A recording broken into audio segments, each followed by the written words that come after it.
Welcome to this session. My name is Inmaculada Iruela, and I show you the performance of molecular plasticity. This activity is an outreach activity that shows you scientific results and scientific knowledge about proteins and structural biology. The performance that I show you here today is not the complete performance because we have some difficulties to facilities in this space. And I need to omit the third part of the performance. So, well, now we start, and after that we are open questions and so on. Thank you. Well, I forgot. Thank you to the organizers, to the Evoke organizers, to allow me to show you this outreach activity.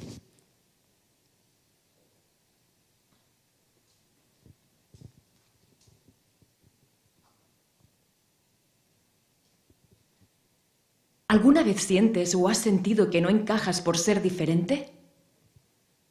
Te contaremos una historia de la que todos somos parte y que se ha venido repitiendo una y otra vez, miles de veces, imperceptiblemente, y que se desarrolla en cada célula. Esta historia es parte de lo que somos y de todo aquello que nos rodea o nos afecta. Sois un público privilegiado. Lo que os vamos a contar aquí es información muy valiosa y novedosa. A pesar de representar un notable cambio de paradigma en la biología con importantes repercusiones para la vida y para la salud, esta información estaba restringida a círculos muy exclusivos y especializados.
Desde siempre, asociar la forma de las cosas que nos rodean a la función que realizan o que podrían realizar es algo que hacemos a menudo en nuestra vida cotidiana.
Pero siempre hay quien va más allá.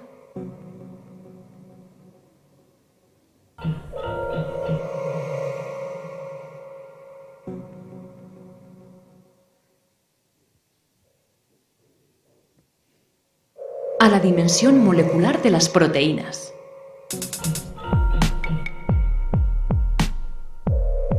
Un aspecto importante que introdujeron los primeros biólogos estructuralistas a mediados del siglo pasado fue asociar la forma de las proteínas a la función que realizan.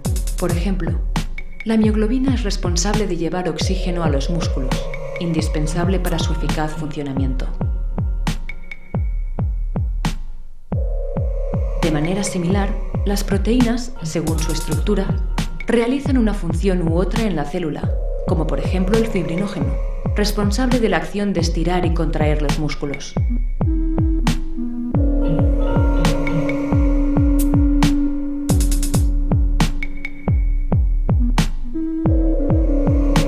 Fue en los años 60 del pasado siglo cuando se determinaron las primeras estructuras de las proteínas, como por ejemplo la de la hemoglobina de la sangre y la mioglobina de los músculos.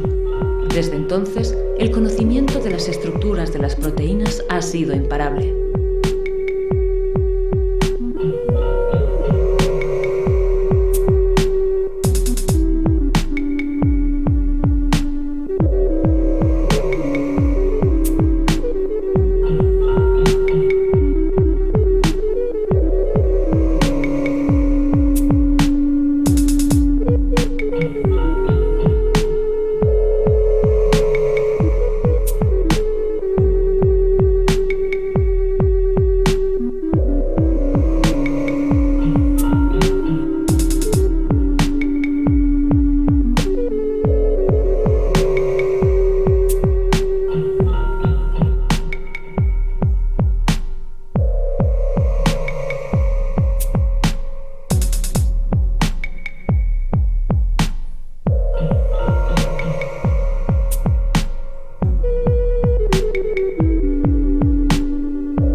En base a este conocimiento, a partir de la segunda mitad del siglo XX, se postuló que las secuencias de aminoácidos que contienen las proteínas deben adquirir una estructura en el espacio tridimensional para realizar una determinada función o actividad en la célula.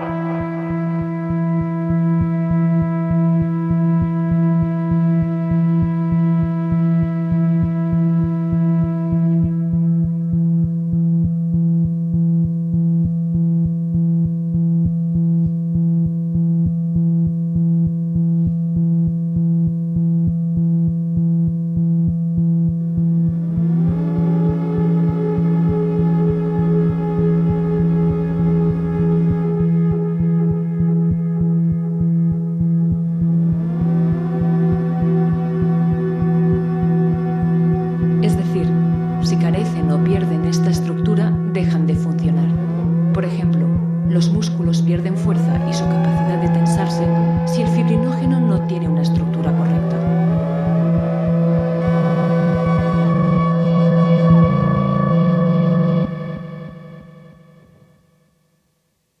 Las proteínas que encajan muy bien en este paradigma son los enzimas, que ayudan en la digestión de los alimentos, en el mantenimiento del cuerpo o en la eliminación de toxinas. Aquí se muestra un esquema de cómo es una enzima, una proteína estructurada, y cómo funciona.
Hace más de 100 años se pensaba que las proteínas que no podían adoptar una organización espacial definida no podían realizar una función.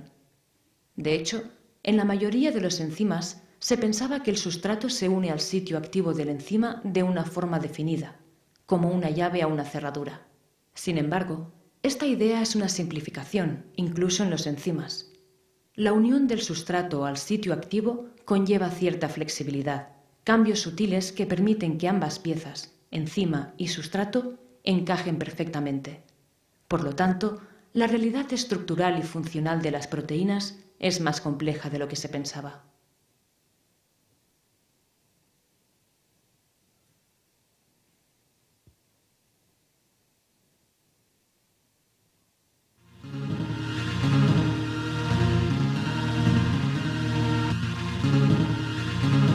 Siempre hay algo o alguien diferente que parece no encajar en las estructuras o formas convencionales.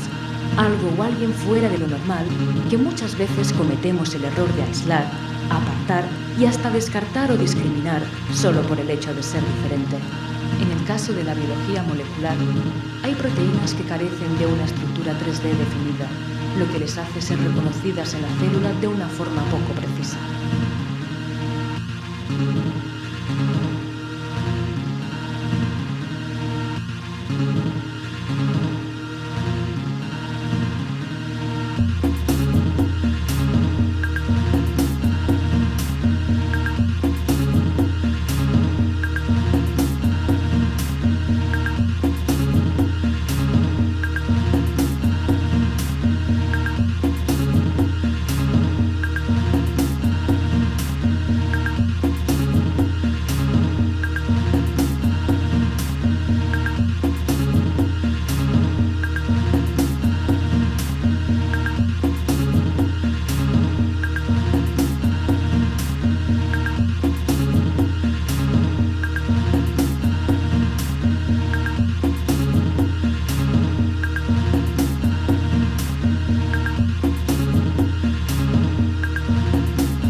importantes para un correcto funcionamiento de las células.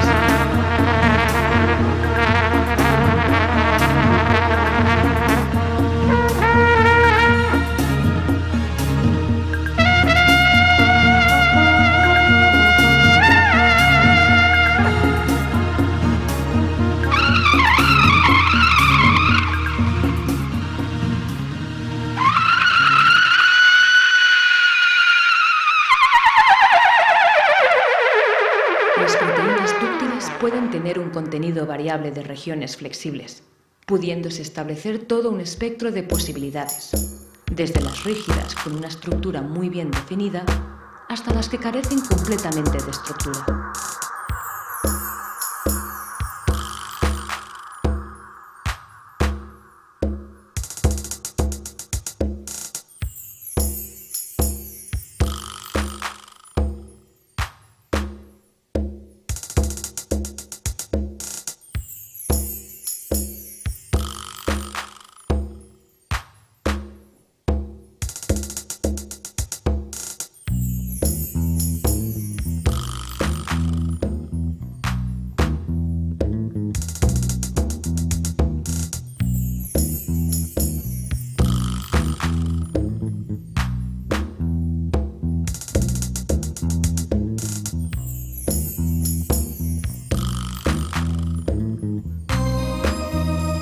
Las proteínas dúctiles regulan muchas funciones en la célula y para ello deben unirse a otras biomoléculas. Dada su flexibilidad, se pueden unir de distintas maneras a su pareja. Un ejemplo es P53, un factor de transcripción que regula el ciclo celular. Es decir, una proteína muy dúctil que puede asociarse con múltiples proteínas, como una bailarina a sus diferentes parejas de baile.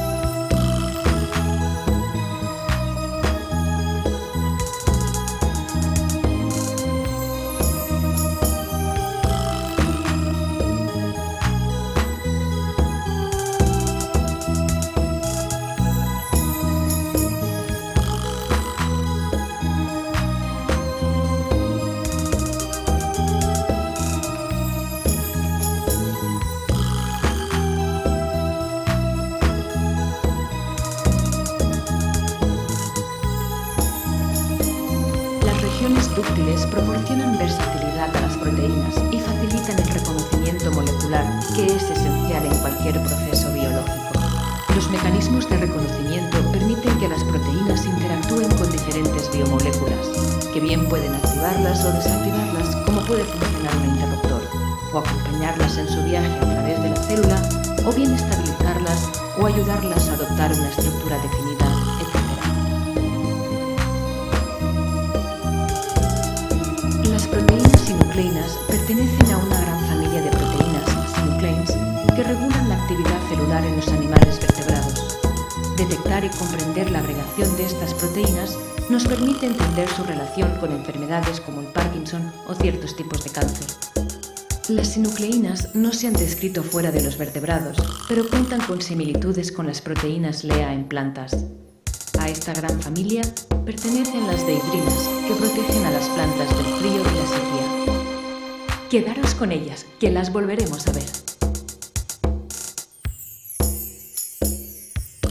En las plantas aún nos queda mucho por estudiar, pero por ejemplo ya sabemos que hay proteínas similares a P53 y CREB-BP o Cyclin A2, muy estudiadas en humanos como hemos visto anteriormente, que son fundamentales para el desarrollo y crecimiento de las plantas y su floración.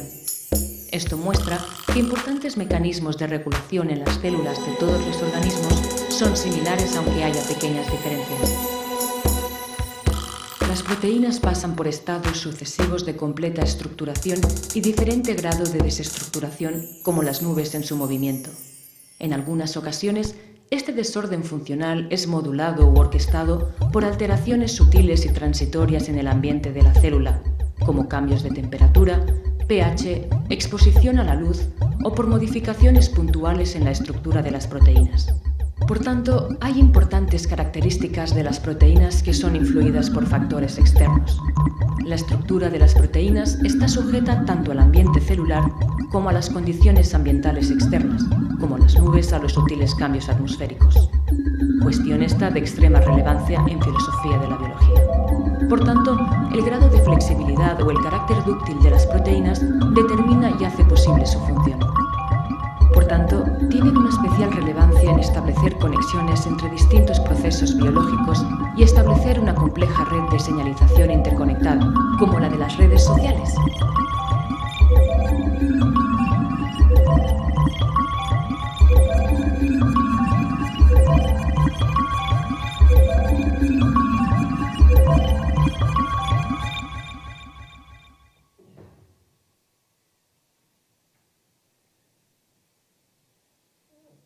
La aparición progresiva del carácter dúctil en las proteínas ha sido un paso crucial en la adaptación y en la evolución. La ductilidad en las proteínas está más conservada de lo que cabría esperar. En los animales vertebrados, las plantas y los humanos, las proteínas con regiones dúctiles representan entre el 45 y el 55% del conjunto total de proteínas, proteoma, de un organismo. En el conjunto de las proteínas que regulan los genes, su representación es mayor, 80-90%.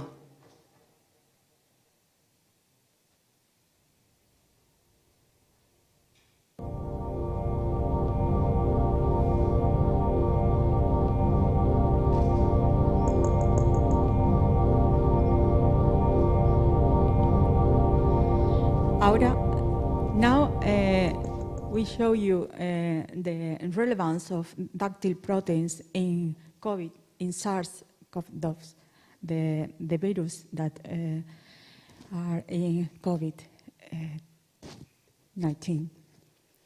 Well, now I show you in this part of the performance some knowledge of the structure of this virus, the SARS-CoV-2, and which is the relevance of ductile proteins in this structure. Well, how is the molecular structure of SARS-CoV-2 and which is the peculiarities? Well, this figure is very known for all of you, maybe, and represents the capsid and the envelope of the virus. In the surface, there is different proteins and lipids in the membrane, and inside of the capsid are the nucleoproteins that package the genetic material. In this case, is the RNA. This virus is in a type of RNA virus, and all these proteins are structural proteins. They have a defined structure, but not all the proteins in virus are structured. Inside of the capsid, I show you the RNA, and this is packaged with a very ductile proteins that conserve the structure and this material, and also give stability of this RNA material. Next. And SARS-CoV-2 have a genome larger than other virus of these families, the coronavirus. And this is a little bit, the size of this protein is a little bit more higher. And these additional proteins conserve two non-structural proteins. This means that the number of non-structural proteins in SARS-CoV-2 is higher than in other coronavirus. Scientists are investigating the relevance of these non-structural proteins.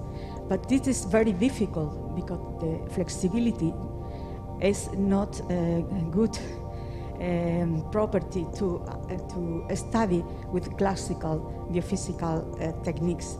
And this is a very, very hard studies for scientists. And I represent here the RNA material that is packaged with this kind of non-structural proteins.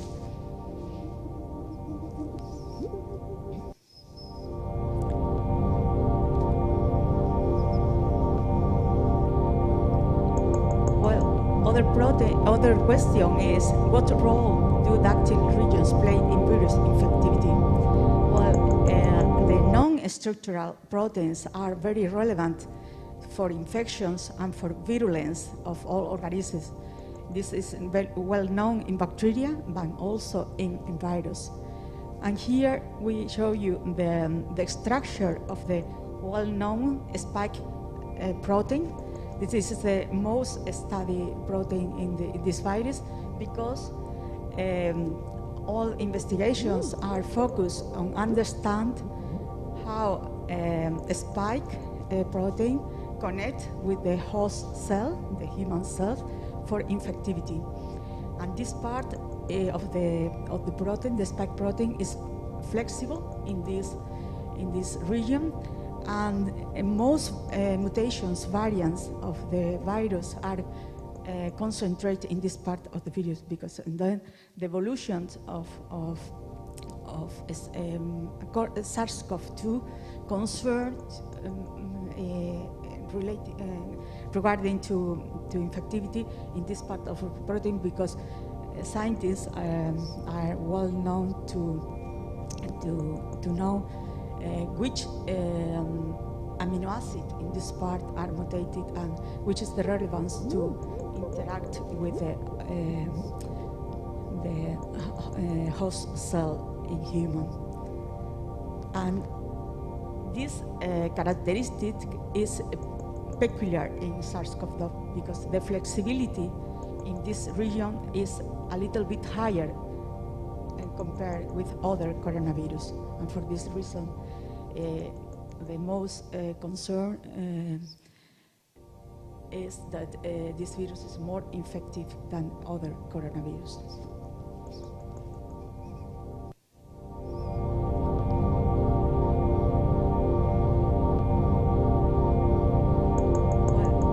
Other question is how important is to study flexible regions of proteins in SARS-CoV-2? Well, the well-known spike virus protein is not the only protein in this virus. And it's very important to know which is the role of flexible non-structural proteins in this virus, because these kind of proteins have an important role to stabilize nucleoproteins, also the membrane lipids in the envelope. And it's difficult to study these proteins, but the connection with infectivity is very high. And then for this reason, it's very important to investigate this structure, all these roles, to give tools for new antivirals or new vacuums and so on. And also because evolution of virus concern to all these flexible regions, because flexible regions have a mutation rate higher than structural regions.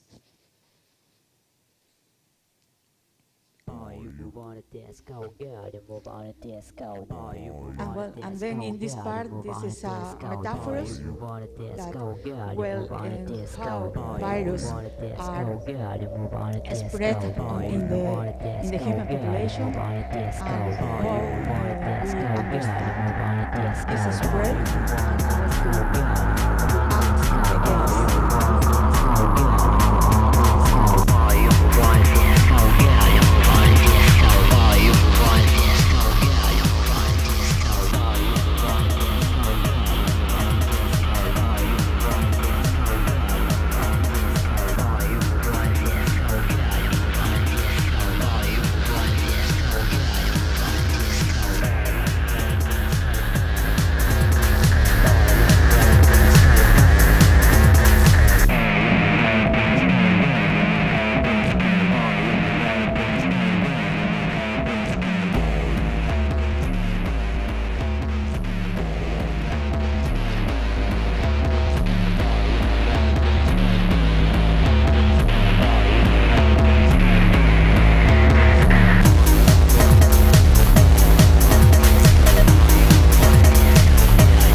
Para los procesos biológicos vitales en las células es indispensable que haya tanto proteínas dúctiles como estructuradas.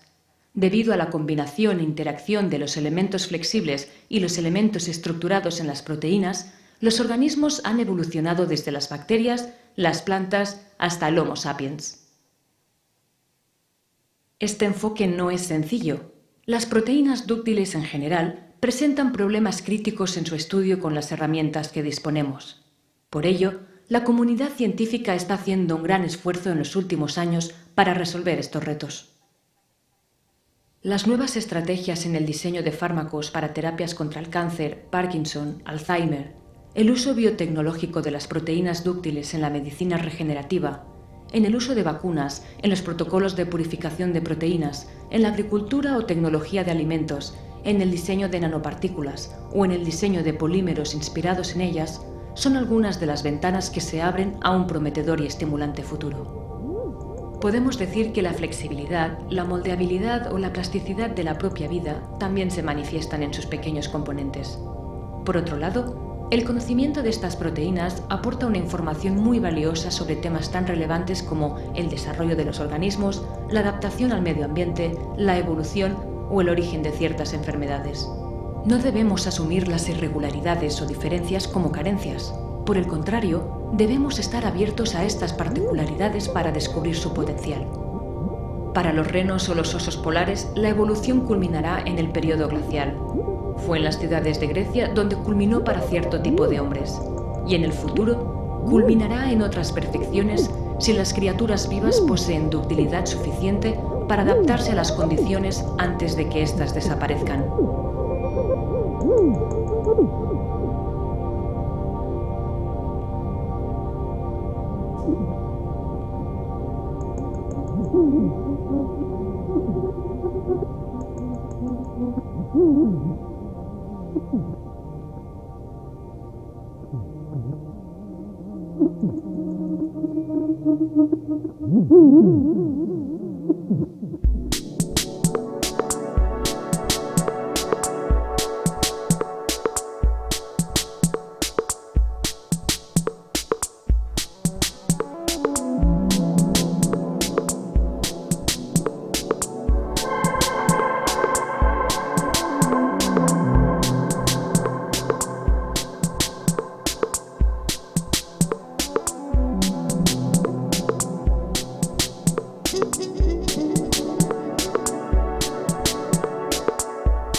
Roberto is there? Yes. Hi. Well, now questions for me or also for director of the art or dancer or something like that.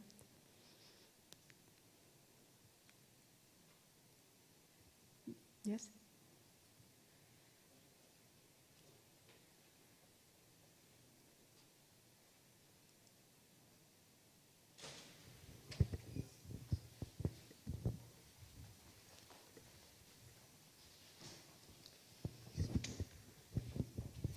Hello, you mentioned there was a third part. Probably I missed that. There was a third part, but you couldn't do it because of technical problems. So what was this part about, and yes, what was the technical problem? The third part concerned to interactive play with public, and this is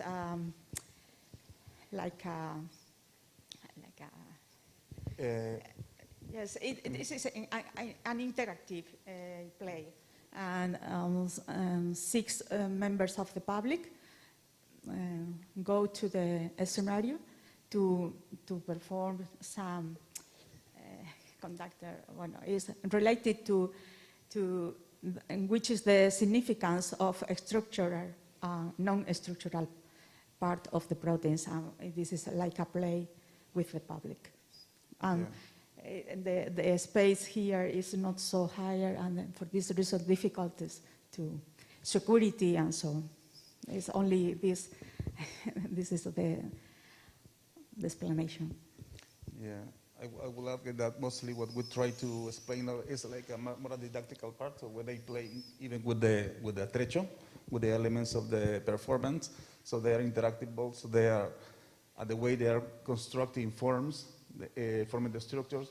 So they are giving pass to the next step. No, the performance is conducted by them. So it's by sensors. Yes, the message close the cycle, no, because the first and the second part are more theoretical, and the third part is more practice. It's combined all the theoretical elements with the public to better understand this scientific knowledge. Like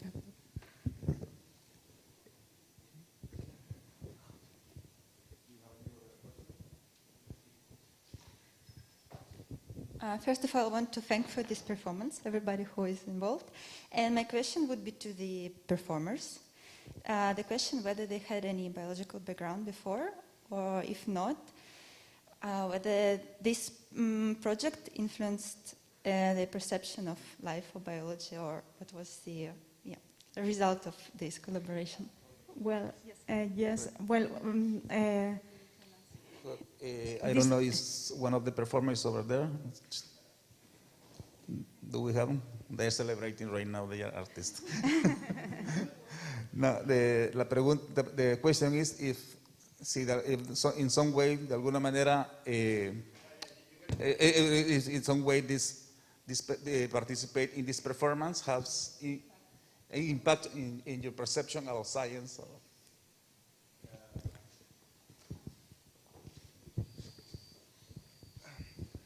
Hi.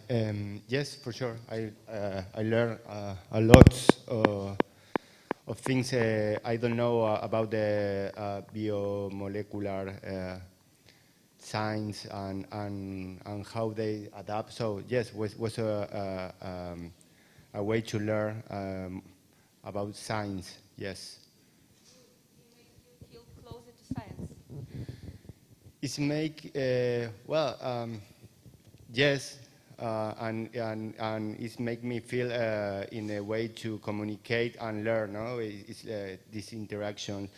The final part of the performance, we don't do it, and this was interesting too because we explained the ductility with the game. And for me personal, I do it almost all the music. Was what is the word? Un reto is challenge to do it for a dancer and for explain science. So yeah, I learn and Cool, a lot thank of you. fun to do it. It's great. I would like to add that for this process, I really enjoy this process because I know them as an artist, and they are really very talented artists. And what I really enjoy of this project was the complementary expertise, this experience to get together very different disciplines, science, I'm from communications, I like music, I like art, but they are professional artists. They are professional, really professional. Sebas is a very talented programmer, a very, very talented designer as well of software. Laia is a professional dancer, as you can tell. So the idea is that the good experience of this, that we give them plenty of freedom to develop, to express. So we express what we're looking for, and they give the proposal. They give the proposal based on what they explain, what we were looking for. So the music is all made for the performance. It was we gave some guidelines. But we get surprised what the proposal, what Pablo proposed with the result, because he offered things that we wouldn't imagine at that point. We didn't contaminate the process, we give them freedom. And that was the same thing with Laia. She designed the choreography. We only give them guidelines about what we're looking for, what the particularities of this protein, what the particularity of the research, what we're trying to convey. It's the same thing for Sebastián. Don't hide, Sebastián. Yes. I was afraid you were having lunch with us. And Sebas also proposed we have some idea of interaction. He gives some proposals about what we do. It was a very difficult. We have been learning during the process. We have been redesigning, reinventing. Every I don't know how many times we have done this performance. I think each time we have something new, no? For example, with this time. Yes. Well, I think the most valuable of this screenplay is that different professionals have very respectful with the scientific message, and for this reason, I'm very happy with the result. But all of them separately understand the message, and with this expertise and these skills, construct the message from this experience. I think this is the most valuable for this performer, because I respect each decisions to produce together the final concept. Okay.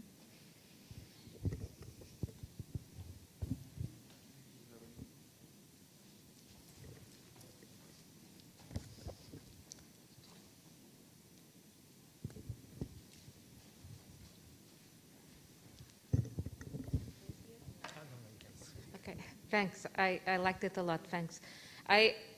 When I was listening to you, I had a question.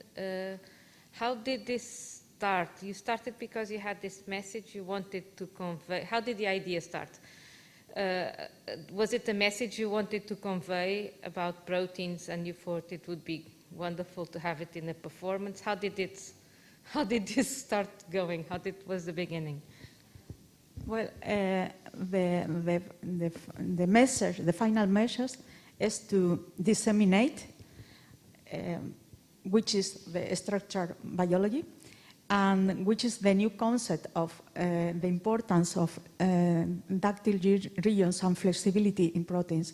This is very known concept because 20 years ago, nobody knows which is the relevance of flexible and loop in proteins. And well, the development of this discipline in structural biology is very, increased, very exponential, but all the relevant studies concerned to last 10 years or more or less 15 years, but not more, because it's very difficult with experimental techniques to understand which is the function of these regions. And for these reasons, the relevance of the function of the organisms, the relevance of adaptation, the relevance of evolution, and the relevance of life is very, very, very important.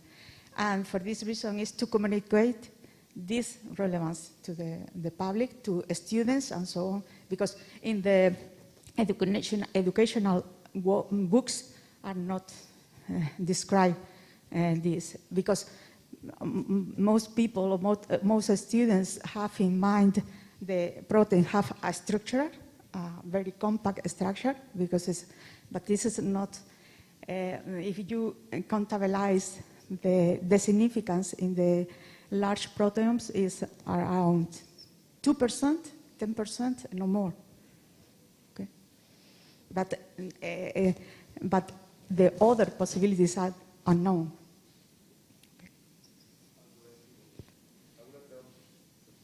I would like to add that when Immaculada came with this with this interest, no, to communicate, to disseminate all these results. Very exclusive, this breakout in science. Okay, this was meant to be like a dissemination tool, an outreach tool, a science literacy tool, but also we put it, when she's playing all these aspects, in this particularity of flexibility, someone that was being rejected at the beginning. So we find out that it would be very interesting to link it to put it in a social context, to link it to the daily life of people, to the context that take the opportunity to reinforce the message that being different is not, it has not to be a handicap. The diversity, the richness of diversity, and it's been really welcomed by the society and the people about that, and because scientific community know about new breakouts in science. Educational community get interest in these particular topics in proteins, find the tools. Some people that probably don't have the academic background, or they don't have the educational background to understand the the specific, they get the big picture. They enjoy the show, and they stay with the message that being different has not to be a handicap. Another question is that this measure is representative that which is the relevance of change of paradigm. This is a change of paradigm in molecular biology. Nobody knows that, well, the paradigm was protein needs a structure to function. No? A structure is necessary to function. But this means that the paradigm is completely different. And then this is also important to disseminate because the science, the scientific, the science is in continuous evolution, okay? And then the paradigms change, and it is not relevant, no? Because the truth is not static, no? It continues, it's changing. And this is very, very important also to understand or to have in mind, okay? Okay.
Hello?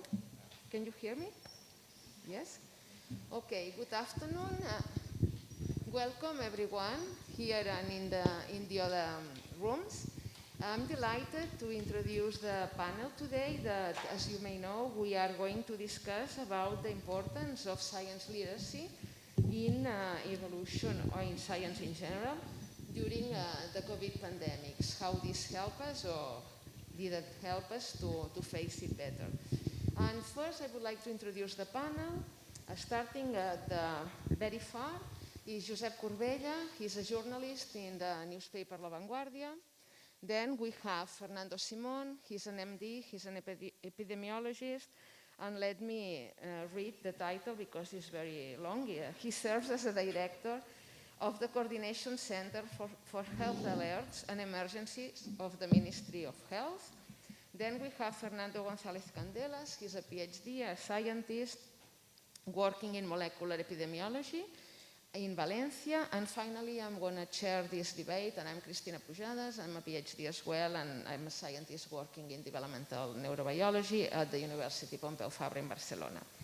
Okay, and I hope that if you have any question or you want to intervene at the end of the debate, you can do so.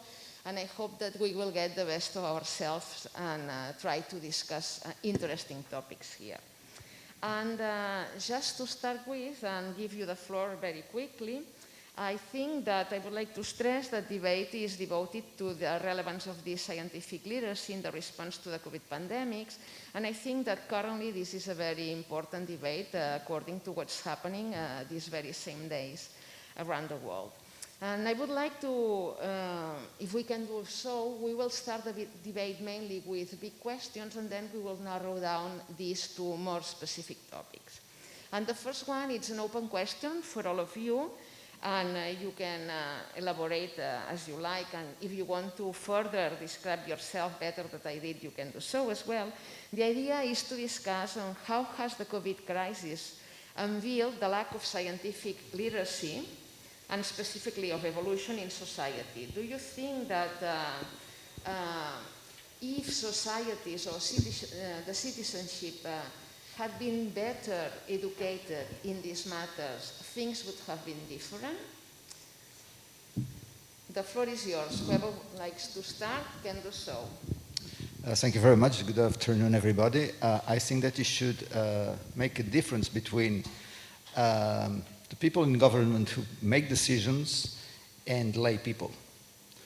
And they have different impacts on their scientific literacy has different impacts on the outcomes of everyday decisions and how the pandemic unfolds.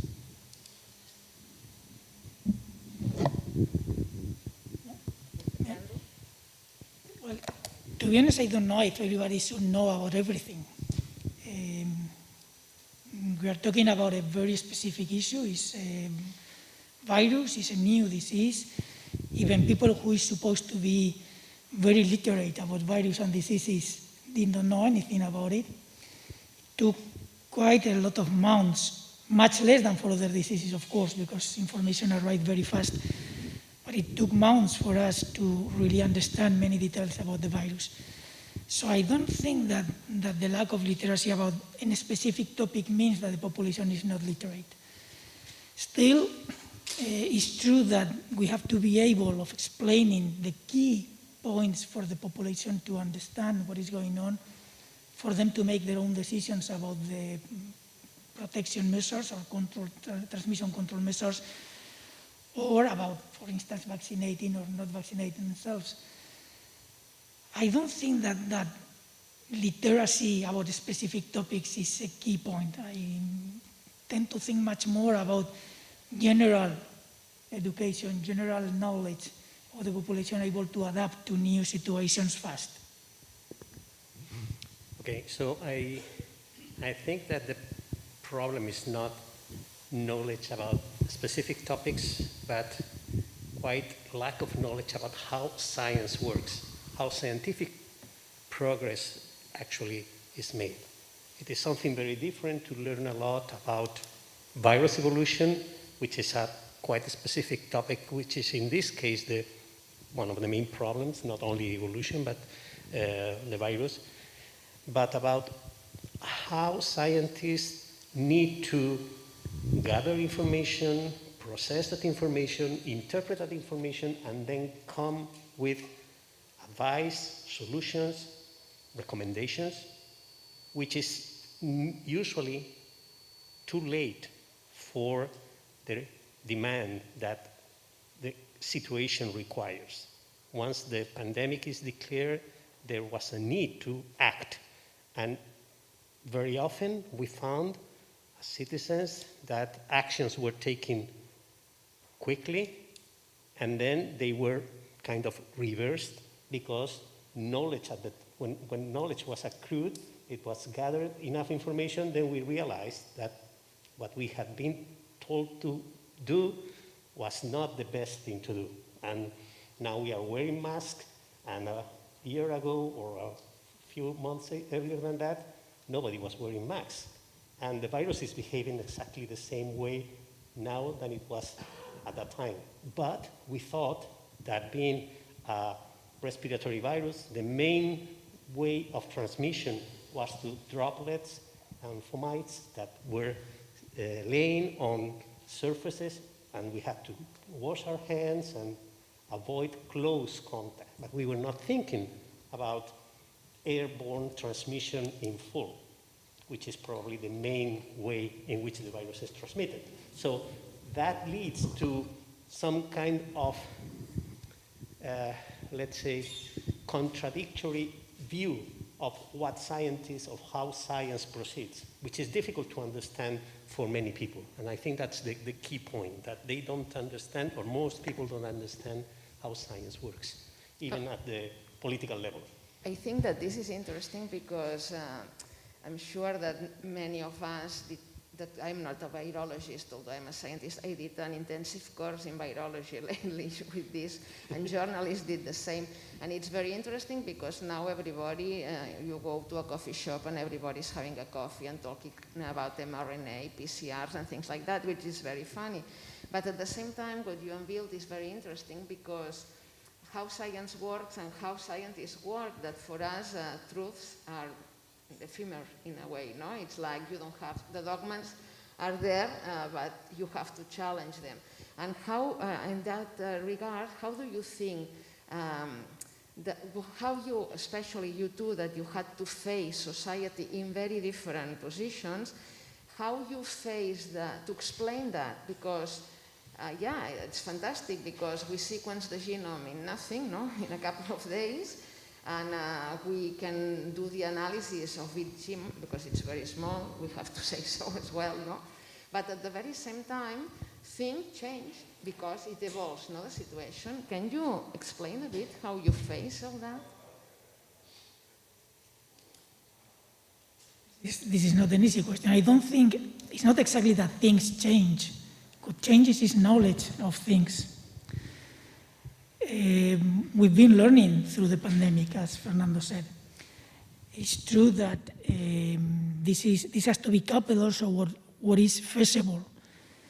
You may remember that on 23rd of January last year, before the WHO declared a public health emergency of international concern, China, that is the only country in the world producing, was at that moment the only country in the world producing most of the resources we needed for controlling transmission, closed the exportation of everything.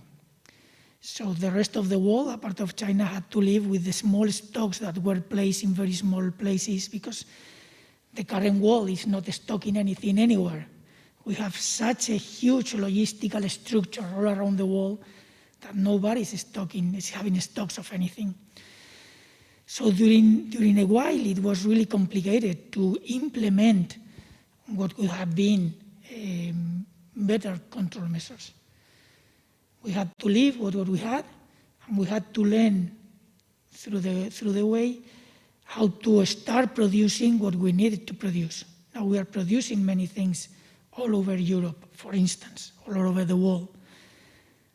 The challenge is to keep those production chains for a longer time, because I'm sure that in 1 or 2 years we will go back to dependency of a single country all over the world. And that's not a wise thing to do from my point of view. We don't have to produce, but we have to be ready for doing that fast when needed.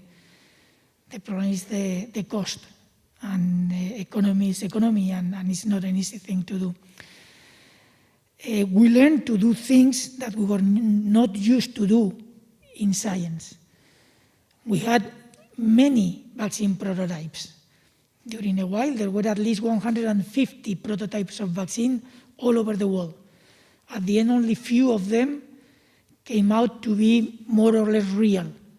And it was more related not to the quality of the prototypes also, but it was mainly related to the links between those who are producing the prototypes and those who have to produce the vaccine at large scale.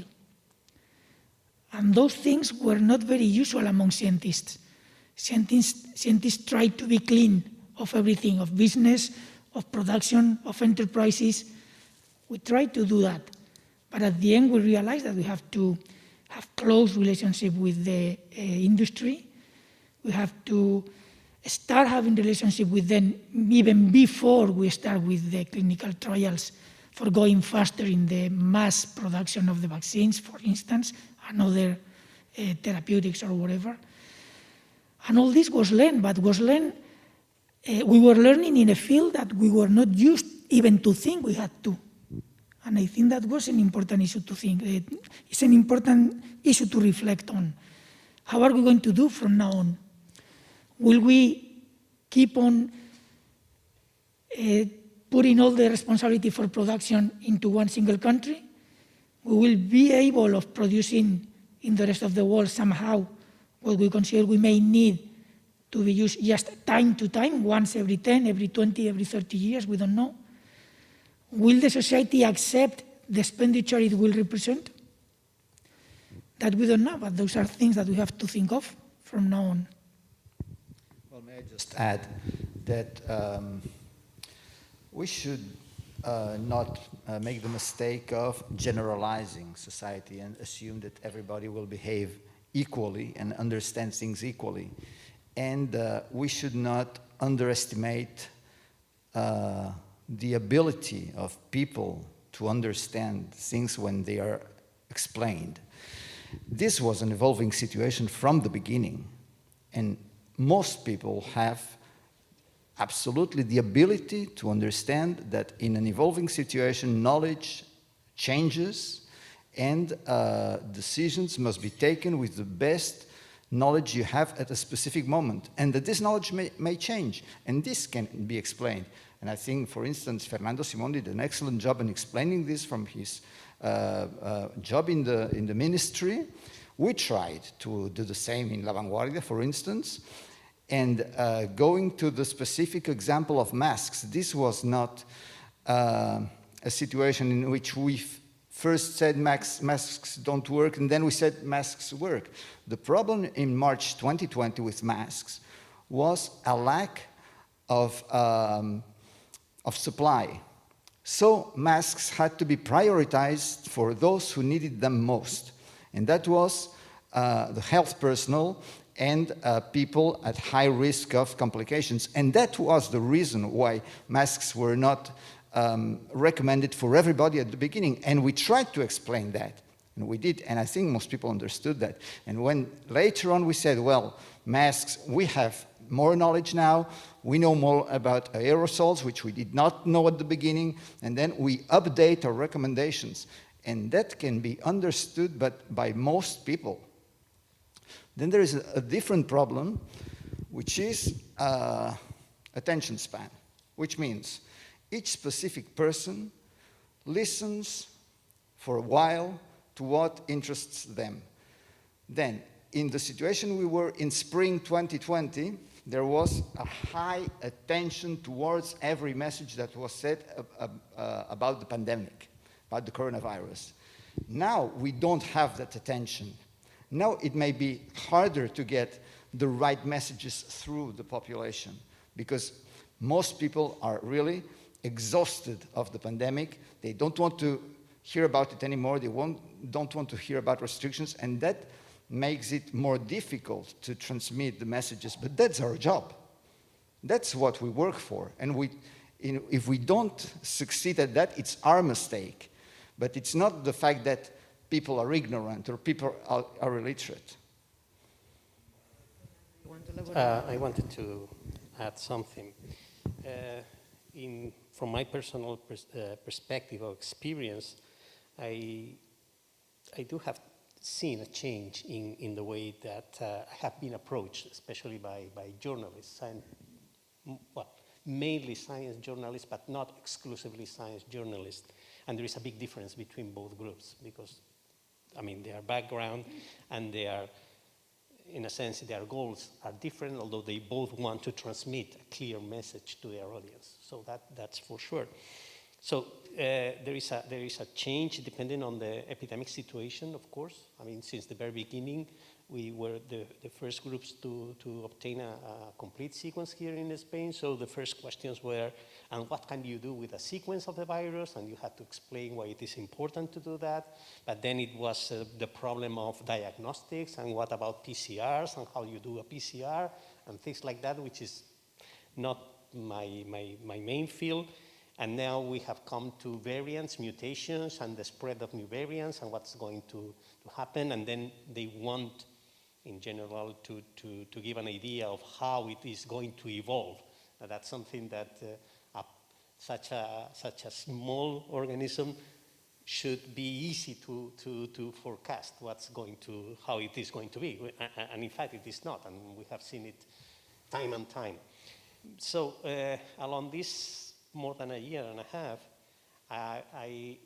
if I have felt something is that at first I had to make the journalist to be happy with the answers that I was giving, which were not as clear-cut, as easy to interpret as they wanted to be. You journalists want to transmit a very easy and clear message because, I mean, you need a headline and you need only 2 minutes on TV or a few minutes or a few words in the journal, in the press. And that is difficult. That is difficult because we are, as scientists, we are not used to such clear-cut messages because things are not easy. Things with COVID and with many other topics are much more complicated. And Fernando has pointed at some of the very complicated, of the different levels in which this becomes really complicated. I mean, if you left scientists decide how to tackle a pandemic, you may cut the pandemic, you might cut the pandemic early, but the social consequences are completely undesirable and untenable for the society because that would be too drastic, too dramatic, and that is something that cannot be done that way. So giving an answer as a scientist and not as a politician, not as a sociologist, not as an economist is very difficult because you want to say, okay, it is much better to wear masks or to do this or to do that than not doing it, although this is not the definite answer to that.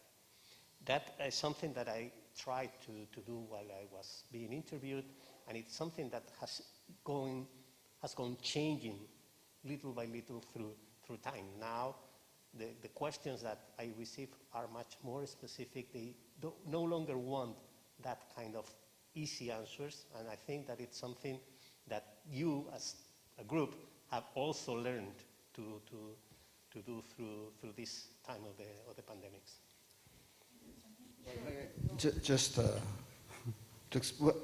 I'll explain later how we work because that might clarify some of the things you've said. Please, Fernando. For me, yes, Fernando, while Fernando was talking, I was realizing where we are, scientists, within the knowledge, the wall of knowledge. In fact, from my point of view, it's a personal view, the best scientists are always in the border of the cliff, in the slack line. We should be always in the area where nothing is clear, where every answer we find, what does is to put on the table more questions and more questions. And I think we do not manage, and it's very complicated for us and for you, to transmit to the population this unstable situation scientists used to be and want to be. Or I hope you want to be in that situation, is the interesting one. From my point of view, the science, one of the key points of good science is to raise more questions than answers. And I think that's important. And I think that really we do not manage to explain that to anybody. And it's very difficult for people to, that doesn't mean that we cannot act or control diseases. We don't need all the information for reacting. But it's very difficult to transmit to the population that we have many lacks of information, but still we can do things. People used to want to be in the very safe side of the equation. It means once you know everything, you react. Until you don't know everything, you just stay calm and wait for making decisions. And in a crisis such as the coronavirus crisis, we had to react much earlier. We could not wait for being in the safe side when we know everything. And I think that's an important point for the whole society and all the sectors, including journalists, to understand that the role of science is to raise more and more questions, and being always in that very unstable position in the border of the cliff, just almost falling, but staying in balance over there, just to keep on going and increasing knowledge. Yes, in this line that you, to Fernando's brought up, yeah, this is the idea, no? That science, in fact, good science is the one that solves some questions and opens many other ones, because that's to be at the forefront of it, no? Then related with what you just mentioned, all the three of you, then what you would think that would have helped from the other stakeholders to help you in your communication, no? You as a scientist, what you would ask to Fernando, Simón, or to Corbella, or you from scientists and from the institutions, what would have been the best puzzle to be able to provide better information to the citizenship that's at the end to face the pandemics and to face it in a very, let's say, confident way? Not that we are confident that we will succeed, but at least to provide confidence to the citizenship, that I think that's what matters, no?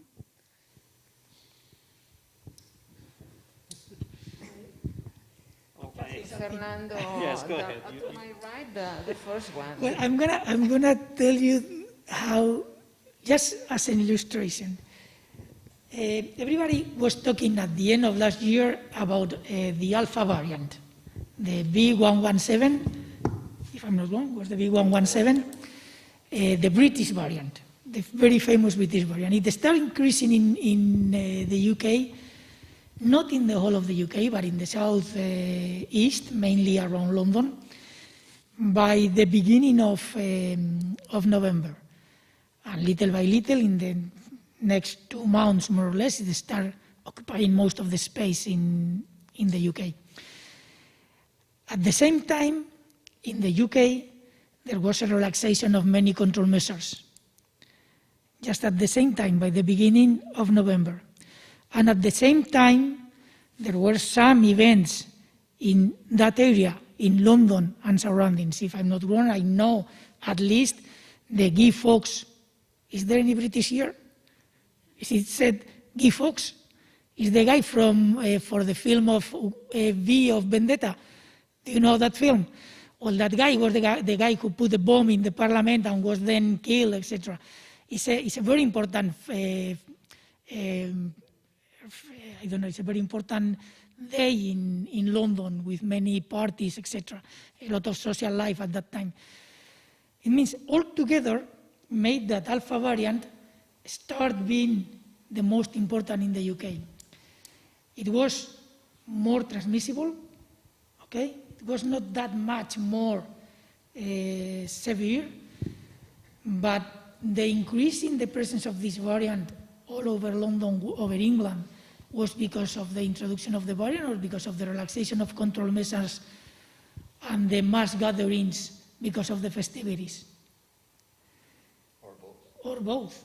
Of course, both have something to do, but which one is having more weight?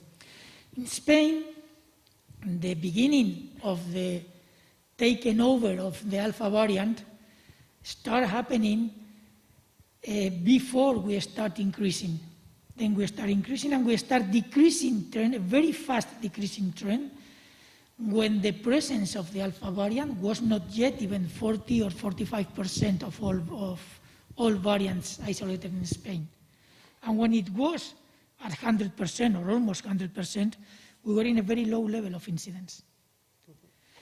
Delta variant in England start taking over when the UK decided to close, a week before the UK decided to close the travels from India to the UK. So everybody during that week, everybody from India who wanted to go to England came back.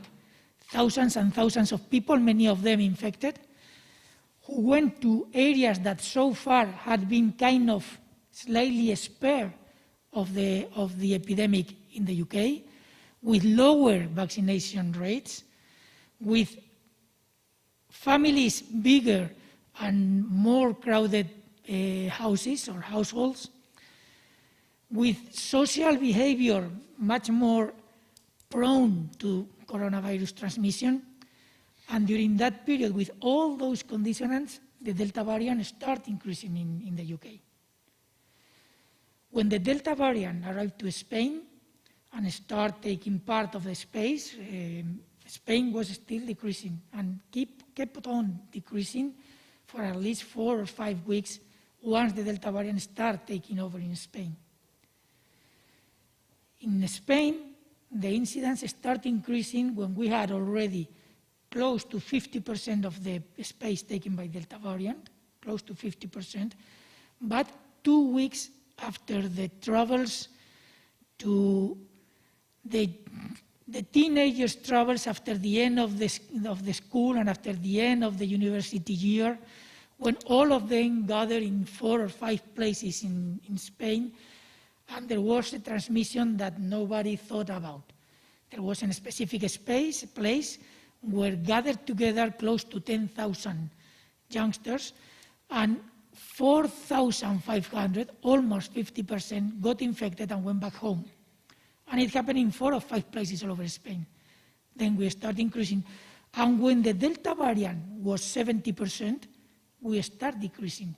We did not keep on. So Delta variant is more transmissible. Yes, at least genetically, it is. It looks like. Is it more severe? Doesn't seem to be more severe. But was the reason why we had our 5th wave? Probably just had a small part on it, a very small part on it. So the problem of all this outbreak is that we had to manage plenty of different information from different fields of the science to really understand what happened. And we kept on trying to isolate information from the rest. We managed to talk to each other very often, but we did not manage to communicate all the different variables, and there were many, properly to the rest of the population. And that may be one of the problems. Many variables means more complications, more difficulties for transmitting the message. I don't know if we could have done better, but it wasn't easy, that's for sure. I think from the question you've asked that you're assuming that people have not been informed well enough. No, I didn't say that. Well, No, my question was not that, because I always think that things can be done better. It's just this. As a scientist, it's a bit like you want to face reality and see from that on what we can improve, because this is the beginning of a long friendship, no? It's like now we are going to face as a collectiveness many many challenges, no? Then better we learn from here. That was only my point. Yeah, and then the question to ask is, when things in the epidemic have not gone as well as we would have liked, what has been the cause? Has it been literacy? Has it been communication of scientific evidence to the population? Has this really been the bottleneck? Or has the main problem been elsewhere? And I don't think that the main problem has been how scientific knowledge has been communicated to the population.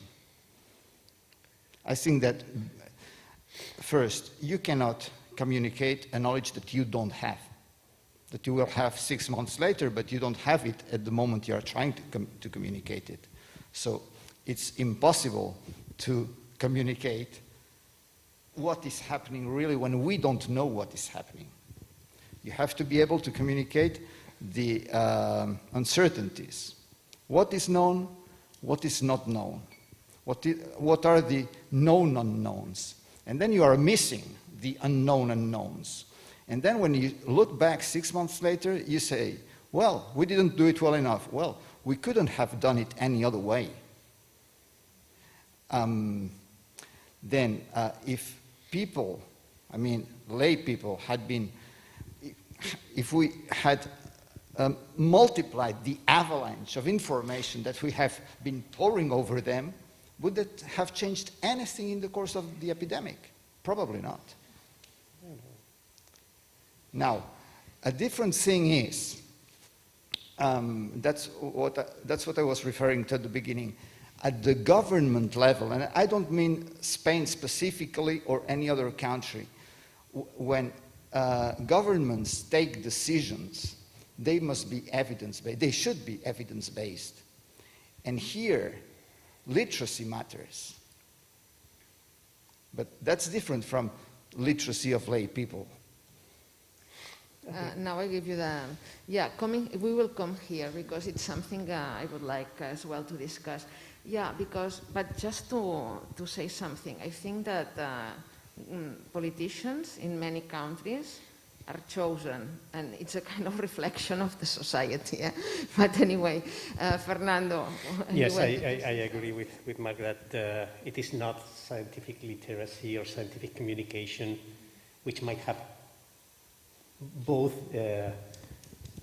improved, nor it hasn't done any damage to the general handling of the situation. I don't think that has almost anything to do, just the public acceptance of the measures, which in Spain have been very good. We were talking before the debate about that, and contrary to other European and American countries, we have seen that in Spain there has been comparatively very little disagreement in general with these measures. So I don't think that has been a problem.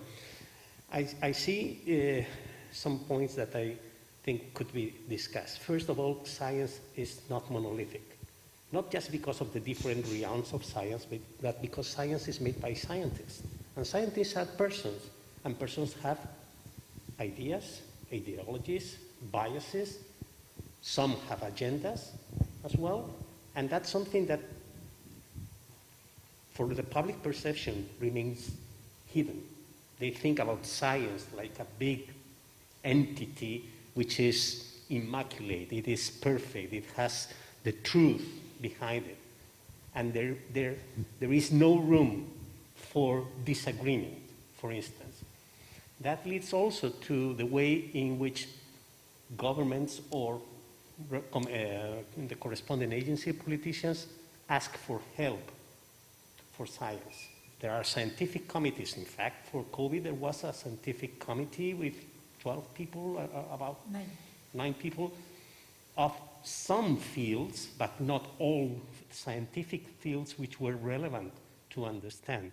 And even within the realm of, let's say, people in the biomedical sciences, not all of them have an appreciation of all the subdisciplines which might intervene in understanding how the virus has behaved. And Fernando has just pointed at 2 clear examples with Alpha and Delta variants in England and in the rest of Europe. Because if you look at the properties or the features of the virus at some level, they have nothing to do with how the individuals in a society, given the calendar of the year, will behave, which are very different things. Okay, in this Congress, it is interesting to bring to the floor the question about the literacy in evolution for medical or biomedical scientists, and that is very low, if any. And most of them, they have wrong ideas of evolution, plainly wrong. And those, given the status at which they arrive, they can cause a problem because there are things that cannot be understood correctly unless you have a, let's say, medium, not say advanced, understanding on how evolution actually works after the struggle or the survival of the fittest, which is something that everybody thinks, understand, and it's much more complicated than that. So I think that we should also try to break down that monolithic idea of science and see how we can bring heterogeneity and bring non-uniformity to science and scientific advice to governments or to politicians in general. I think it's an important question you have raised, which is the knowledge about evolution in biomedical research in general and in physicians. But that is not for the media to solve. That is a problem for high school and for medical school. Yeah. I think it's a complex problem. I think maybe the whole society, no? Well, each of us has their It is complex, here. but it's something that I'm a professional scientist and I teach evolution I've been teaching for 30 years, so I faced very often that problem. And of people who I have taught, and later on they have become used to a different discipline within the biological sciences, and they just forget what I taught them, and they grasp the basic ideas, which are easier and they are more comfortable, and it is easy to think, well, if there is an advantageous mutation, selection will take care of that and it will become fixed. Bullshit. That may happen and they may not happen. It depends on where and how it arises. The same mutation in different populations will behave differently. And we have seen that with the mutations going with alpha, with delta, and with any other. Sometimes they have gone to fixation or to almost fixation because they were under the appropriate conditions. And there is a lot of theoretical work that could back those sentences. I'm not going to go into that. This is not technical, but it's just a glimpse of how difficult sometimes things can be. Because you cannot say, okay, now we were worried about E484K, one of the key mutations in potential escape from neutralization by monoclonal antibodies. Oh, big issue, but it has appeared in many different lineages, and some of these lineages have increased, some others have disappeared on its own, or within a specific context. It has nothing to do. The famous Delta variant lacks that mutation, and it comes from a variant which did have that mutation. B1617 had that mutation. And in the Delta, which has another number, the 2, it was lost. And this is the one that has increased and it has become dominant all over the world. So things, even after going through the lab test, are not that simple. And making predictions about how they are going to behave, it is difficult. And of course, transmitting this uncertainty to whatever level you want is something that it's difficult. Okay, so. Elaborating a bit more, yeah, go ahead. It was just that in fact, we are talking about viruses, but there is not only one actor in here. It's the virus, it's the people, it's the behavior of the people, it's the environment. there are social, and there are interactions, yes. There are social aspects, there is anthropology, there are plenty of issues that we have to put all together for understanding how different viruses behave. And within the virus, there are proteins, or there are genes expressing proteins, and there are genes controlling the expression of those genes.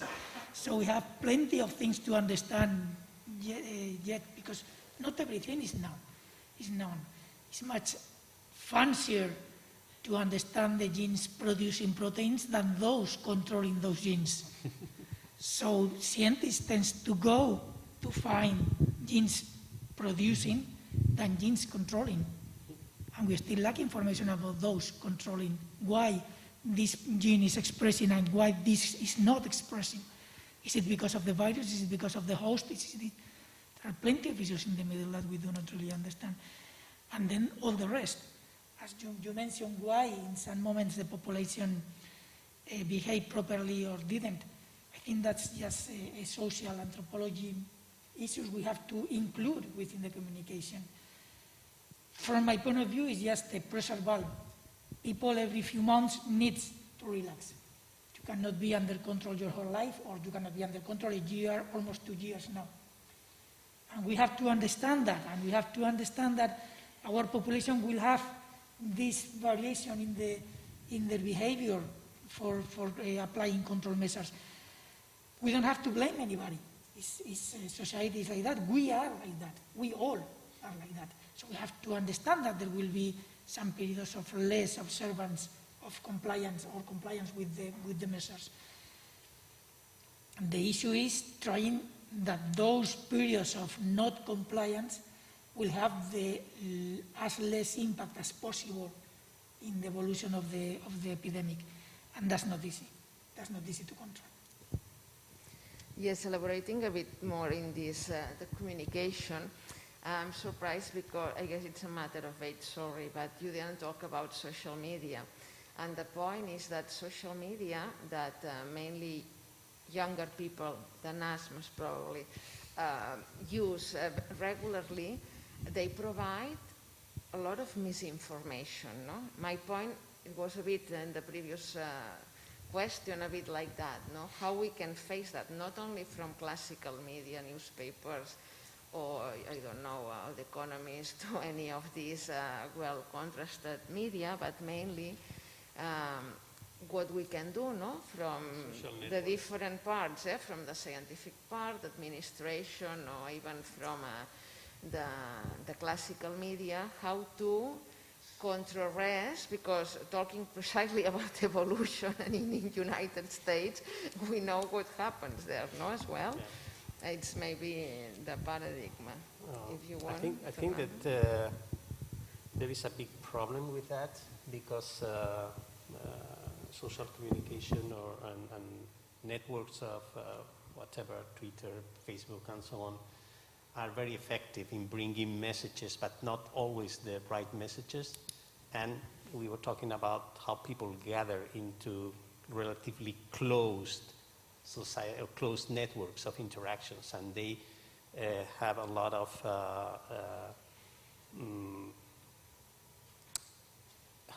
feedback to reinforce what are their previous preconceptions and previous ideas.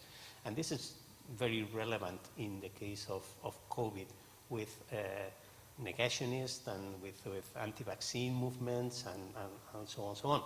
If this is further enhanced, facilitated, whatever you want to say, by some governments with a big impact on regular media, then the situation becomes really worse. And this is happening not only for the COVID pandemic, this is happening with climate change, but this is happening also with racism, with xenophobia, and many other ideas which in general society thinks are negative, but they are spreading very, very easily in these social networks. And of course, we, from the perspective of a scientist, you say, well, I can do little because I have a few hundreds followers. When these people enjoy hundreds of thousands or millions of followers after a few days, or the ones that have them and act as loudspeakers for these groups have many such followers. So it is, for instance, very interesting to see what's the reaction in different countries for public figures, and we can think of a singer here in Spain, famous singer, who is a denialist. And, I mean, his impact, whatever we want to think, is much higher than the impact that all scientists working on COVID can have, because his reach is much higher than ours. That is very difficult to counterbalance. And at present, I don't see how we can do it. I mean, maybe you have some ideas, but I doubt that there is a solution to those problems, talking specifically about COVID, but of course we could do that about other anti-science movements, of which there are plenty of. Well, the point here is we don't have a diagnostic of really what is happening. You mentioned that singer. I don't think he had a big impact, but I don't know, because that has not been properly evaluated. Okay. So, sorry, just to point out on that, there are several studies in artificial intelligence that they demonstrate, it's called echo chamber, the term, they demonstrate that in the social media, mainly in Facebook, you have an idea, and then this idea very quickly propagates, and you end up hitting 10 million people, not only 4.k that maybe you have as followers, no, but they have 10, you know, because it's an exponential, and this has been very well described. I don't know about this singer, but most probably, if you apply the same logics, it would be a bit like that. Yes, but one thing is getting to 1 million people, and another thing is having an impact on 1 million people. Not people are not Pavlovian dogs to which you get, and immediately you get a predictable effect. So in that 1 million people, maybe you will convince some, you will not convince others. We don't know that, the real impact. So that, from the social science perspective, that could be better evaluated. But anyway, the social media issue is a complex one. It's not an easy one. It can be problematic, but in the end, at the end of the day, it's all a matter of credibility. And we, in the media, we all work for our credibility. So people are free to choose who they believe. One example of the relevance of credibility in health issues is what has happened with vaccination in different European countries. Why do we have in Spain higher rates of vaccination than in France or in Germany or in Austria? Because most people in society believe what the medical professionals say. We have in Spain a very high level of confidence in the public health system. So no matter what Miguel Bosé says, most people in Spain have, not knowing the intricacies of messenger RNA technology, most people in Spain have believed what the health professionals have recommended.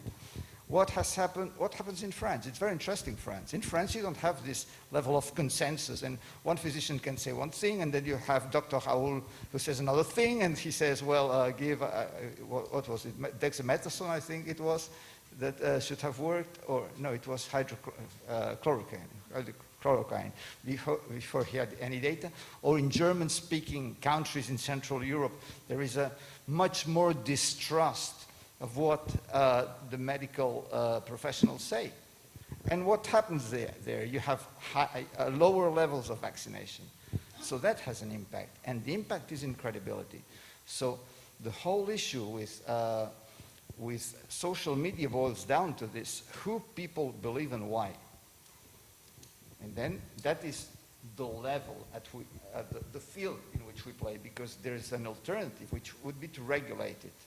But regulating can have a boomerang effect, because if you forbid certain kind of messages, some people will think, well, they're forbidding these messages because they're true. So that's a dangerous road to walk. Yeah, you're right, because in fact in France, following up with Raoul, Macron, without wanting, endorsed Raoul, because to avoid that he was ostracized, he received him in the Élysée, but he did not receive the other scientists, you know. It's very interesting because it has to, well, you may know much better than us, of course. This specialist is a very well-known infectious disease specialist, and he was kind of pope in the infectious diseases in France, and I can understand that the head of the state receives or have a meeting with the pope of the infectious disease specialist in France. But it's true that he used a mistaken message. The issue is that we all have bias. Everybody, conscious, unconscious, but we all have bias. And we have even more bias that are added to those we have. During all this pandemic, at the beginning there was kind of respect for all the scientists, but very soon, once the things start getting a bit better, all over the world, the quality of the scientists start becoming something under debate. And it's true, we have to be under debate. We don't have to accept everything that is said by anybody. And I agree with that challenge, and we have to face that challenge. It's good. But it's true at the same time that the pressure on the scientists increases the bias, because not all scientists, even if they are good and even if they have very little bias, will be ready to accept that criticism, that pressure from the population, from everybody, including the media. So I can understand that if this happens, if these scientists feel this pressure, and there is a selection of the scientists who are willing still to communicate, we are biasing the message towards those who are still willing to communicate. That's another bias, an important, very important one, because those who are still communicating are either those who are very brave, or those who have some interests, or those who are not attacked, and we don't know why. And that's important to understand. So I think the bias all over are important. I agree with you that there are many different issues why we are vaccinating here in Spain much better than in other countries. And one of those is that we have a monolithic message all over the health system. And that's because in the countries where primary health care is strong, it's one theory, we haven't proved that, but it seems to be quite close to that. Vaccination is better. In Portugal, in Italy, in Spain. In France, for instance, there is no real primary healthcare system. It's all private. And you get reimbursed. Once you pay the doctor, you get reimbursed by the Social Security. In the UK, they had a great primary healthcare system 30 years ago. Not anymore. In Germany, there is very little primary healthcare system. So the monolithic message from those experts who know and transmit the message to the doctor who talks with the population directly is quite clear and monolithic. Of course, there are some people, some discrepancies, and there are some doctors who do not agree with the message, but there is a small number of those, and that's important. That's an important issue. There are other issues. In the eastern part of Europe, there have been some religious leaders advising against vaccination, or at least not advising for vaccination. And that's another key point for very religious people. So all these different factors affect vaccination and affect the perception of the population about the importance of it. And then there is the issue of the social networks and how we magnify. I agree with you that reaching 100 million people doesn't mean that 100 million people will believe your message. I agree completely. And I think that we have to leave social media, social networks to make jokes. It's good. At least from the Spanish point of view and our behavior, it's good to make jokes all over. The more serious things seems to be, the more needed is, we need even more some laugh and some relax or whatever. So I think it's good to have jokes. But we do not have to mistake those jokes with information. And some people does. We don't have to mistake opinion with information. And many people does. And that's the key point. When people put on the table personal opinions with no evidence behind, and people think, because this person is a pope, a key person, a very well-known scientist, a very well-known singer, whoever, people think that opinion is information, and it's not. And that's one of the things that happened during this pandemic. From May last year on, opinion started taking over information. We did have very little information before, but at least the little information we had, we managed to transmit as much as possible and to use it as much as possible. But from then on, there was a change, and opinion started taking over. And that was a key problem. And then there is also the intentional use of information, because there has been a lot.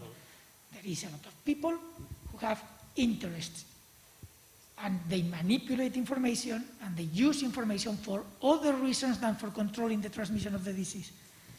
And there has been a clear political fight. The use of information in some situations was very much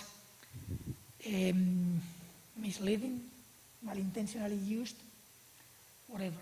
And I think those are the key points. It's not a single issue. It's not that easy to say there is plenty of social medias, anybody can put the message in.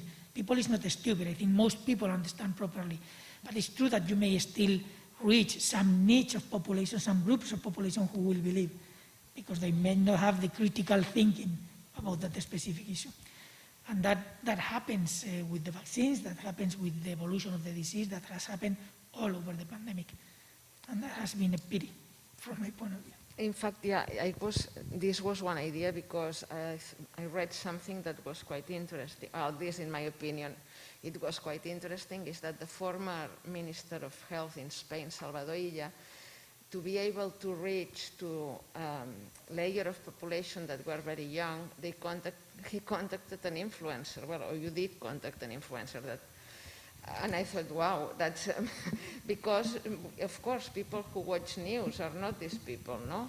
And I thought that was an interesting view of, if you want to reach all layers of the population, you need to use the tools they use, not your tools, no? That was a bit the idea in here. But Fernando, you wanted to comment something on that as well? I'm sure you wanted. Well, it is difficult for scientists to move easily in this different social media.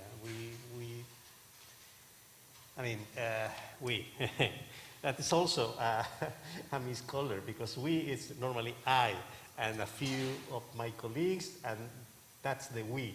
And that is not the whole, as I said previously. This is not the, well, yeah. Many, but yeah, many of us are not that young anymore, and then we don't have the tools, don't use the tools that are necessary to do that, and we cannot even think about how to do it. And there are professionals, and it is a very good call to hire an influencer or to contact an influencer to do that part of the messaging, which is essential. I am worried about the translation of all this perspective to the society as a whole, but as I said previously, also to the different levels of professionals, which have to make or take the decisions, not the final ones, but the ones who are going to advise. Not only Fernando, but many others who are in charge of making decisions at different levels. That is difficult. That is difficult because it's something that they should have done a few years earlier.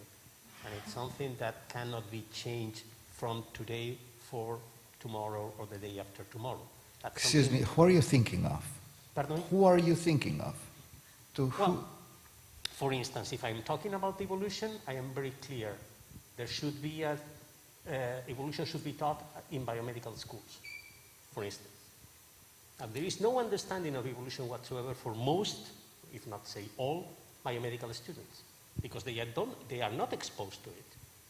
And they have to deal with it in many aspects of their learning and their practice.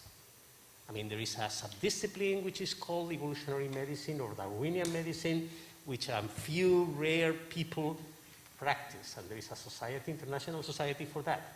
But if you go to a medical school and ask how many students have heard about that, I mean, you come out with none except for some exceptions.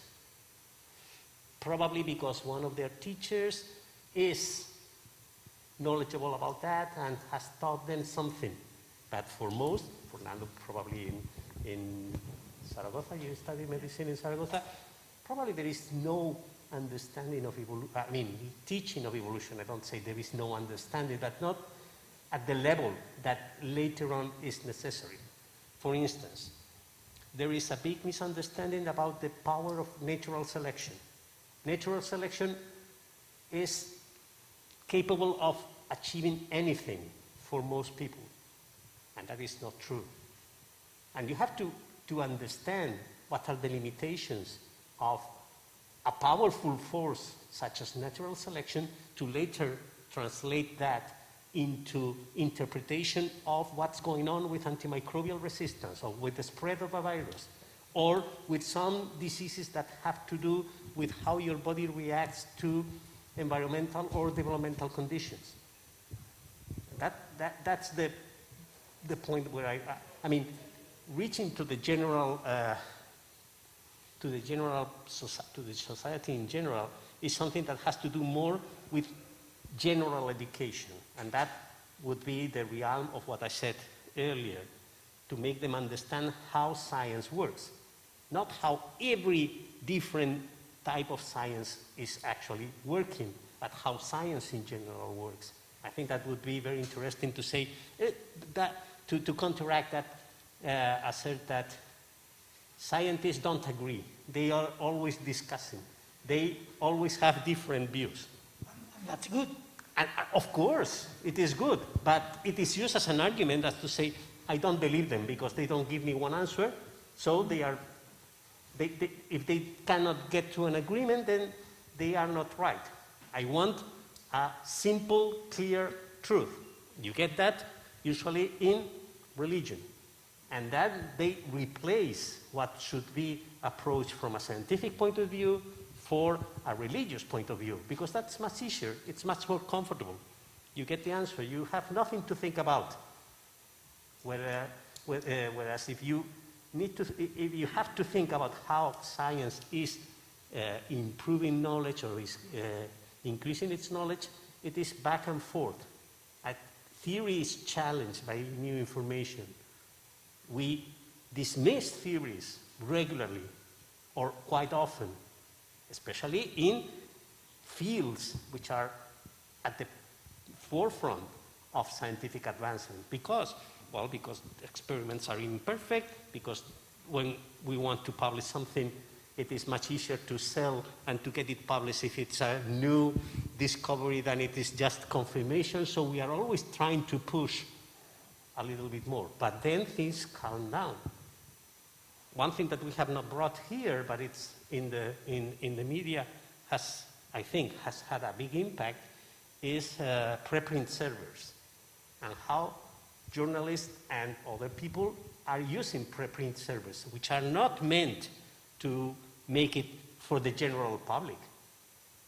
Those are specific scientific publications, some of which are good, and they will become later relevant papers or relevant articles, but many of them are not that good or bad.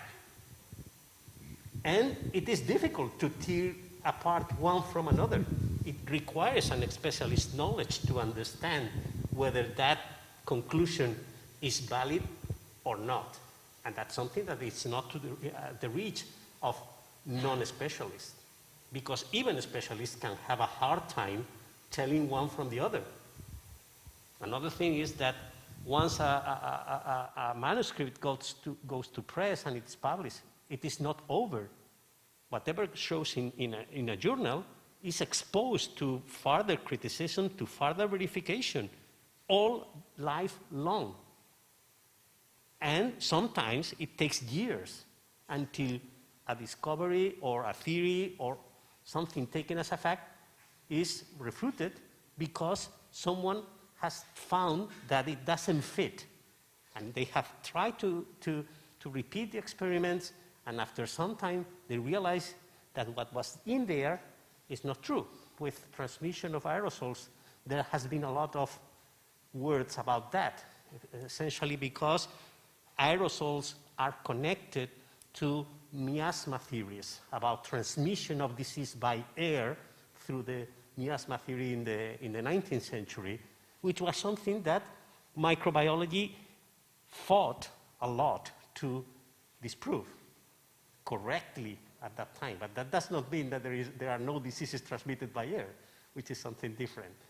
So I think that there is a lot of things that can be done at different levels and not only one single approach for most of them. Okay, now I would like to shift a bit gears. Instead of talking about scientists, talk about politicians, that we already, or the role of politicians in these pandemics, because I would like to have your opinion, since we had this wide variety, because we have a PhD in Germany, no, Angela Merkel, and someone that did her PhD, I think, in chemistry, and she was trained as a scientist. And as you said, she knows very well what science means. She does not need to know how this specific virus works. And on the other side, we had Trump, for instance, or Bolsonaro, people that they have no interest. It's not that they are not, they do not have the background, but they do not have either the interest for that. I would like to ask you, what do you think that is the impact, no, of having the, let's say, different politicians with different sensitivities, no, or to science, like Trudeau, for instance, that he's teacher, but he can even explain what a black hole is, no, in a press conference. What does this make, or do we have evidences that show that this makes a difference or not? Nobody can be an expert in everything. Sorry? Nobody can be an expert in everything. No, exactly. No, but knowledge only, as Fernando was pointing out, to be able to understand how the chain works. Critical thinking, when if you want get to the level of those who are at the top of decision-taking, what I would say should be expected is some rational method that enables the best decisions to be taken. And that requires going to look for expertise. The president of the government cannot be expected to do a hands-on approach and go himself look for the best information. And the Minister of Health cannot be expected to do that either. And the Minister of Science cannot be expected to do that either. But they need to have experts around them that filter all that huge amount of information to get to the right decisions. And paradoxically, the higher you get in the level of decision, the less information you need. But you need the right one. So it's not so much a matter of having the Minister of Health being an expert in your specific field, but of having a person with a profile which is, I would say, with the right tools to get to the best decisions. And how you ensure that? Excuse me? And how can you ensure that you get that? Well, I don't have a recipe, but I can give you an example. I interviewed the new Minister of Science of Spain last week, Diana Moran. And I was surprised. Well, she's an engineer in telecommunications. Mm-hmm. And you can tell by the way she expresses herself, she reasons that her mind is absolutely rational in the way she proceeds.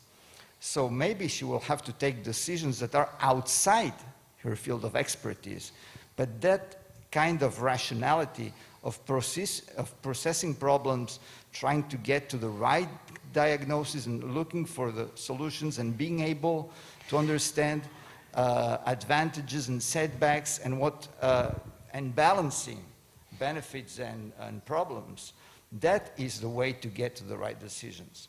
It will not always lead you to the right one. There's no road to success that always works, especially in a rapidly evolving world like ours with changing information, evolving information. But it ensures that the right decisions are taken on a solid basis. I agree with what you said. Nobody has to know about everything. In fact, it's something I said at the beginning of the session. But said that, we are in a society that has created a very perverse situation, or puts in a very perverse situation most high-level politicians. I don't know if it is because of the political fight, because of social pressure, I don't know the reason. But everybody expects that the presidents will know about everything, that the minister will know about everything. Even if we know, when we are conscious of what we say, that's impossible and that shouldn't be. But then suddenly, if the ministry says, well, my general director or this expert will give you the answer, the next message that is transmitted to the population is, this ministry doesn't know about the issue. That is perverse. I think that people should understand, or we, or the politicians should be able of transmitting when something is technical and then technicians have to give the message. When something is a political decision, and then the politicians will have to send the right message. And when I say technicians for the technical message, I mean any area of the technical world. It may be engineering, it may be economics, it may be health, it may be whatever. And we put them in a very perverse situation when we request that all politicians know about everything, and mainly, even worse, they should have opinion about everything, even if there is no information for having an opinion. And that's a very important, it's a huge problem for communicating anything from the political point of view, I guess. At least I would feel like that. So it's complicated. I don't think the politicians should know about everything, but as you told, they should be able of gathering the people who will lead them to the best possible answer. Doesn't mean that it's the best. It's the best possible, or at least the less bad. So it's not easy to understand how these things are, how politicians make decisions, because they are usually not experts. Even Merkel, she may be very rational, she may be a scientist, but she may not have any clue about health or biological science. So many times it's better to have a politician who is someone able to gather the right experts to be around him and transmitting him the right message than understanding very well everything. And I think it's better that than having a politician who thinks he knows everything, who has fallen in this vanity that people is pressing them to have, of you have to know everything, and suddenly some of them finish by believing that. And that's a problem. Fernando, and then we will pass. I think that one of the most difficult things to learn is to say, I don't know. As a scientist, especially as a politician. I think that Fernando is right. I mean, the pressure comes from everywhere for you to give an answer, and you have to start saying, I'm sorry, but I don't know. That's not my topic. I have a personal opinion on whatever, but I am not an expert on that. I can give you my opinion as a layperson, but not as a scientist. And of course, a politician is very hard to find any politician saying, I don't know. That is, I mean, if anyone remembers someone, probably there might be a few cases, but that would be counted with the fingers of a hand. So yes, I think that is one problem, which has also shown at many different in many different instances during this pandemic. We have seen experts in anything or in everything, which had no idea of most of what they were talking about, but their opinion was what was being transmitted to the audience, to the public, simply because they were fitting or they were placed in the right position to transmit a message. And anyone can think about different examples about that. And it is difficult to in a sense, to filter that. Because as you said, I'm going to explain you how we work. And of course, I can understand how you work, but you work also for a corporation or for a media which has some goals. And that happens not only for, let's say, regular journals, but it also happens for scientific journals. And most of us who are here and have tried to publish papers in some journals, we know that it depends on the current fashion, the current idea of what's sexy science, that a paper gets published or not in a very relevant journal. And not all the relevant science is published in the relevant journals. So because, I mean, we live in an integrated society with many different layers or sides, and it is very difficult to reconcile all of them. And, well, just simply wanted to say something about that. Okay, thank you. I hope we cover some, not all because we talk a lot, well, mainly them, but I think we cover many of the topics, but now we have 10 minutes, or I don't know how many. Yes, 10 minutes for the audience to ask. And please, if you want to ask a question, can you introduce yourself first, please? And then, if there is any question here, down there.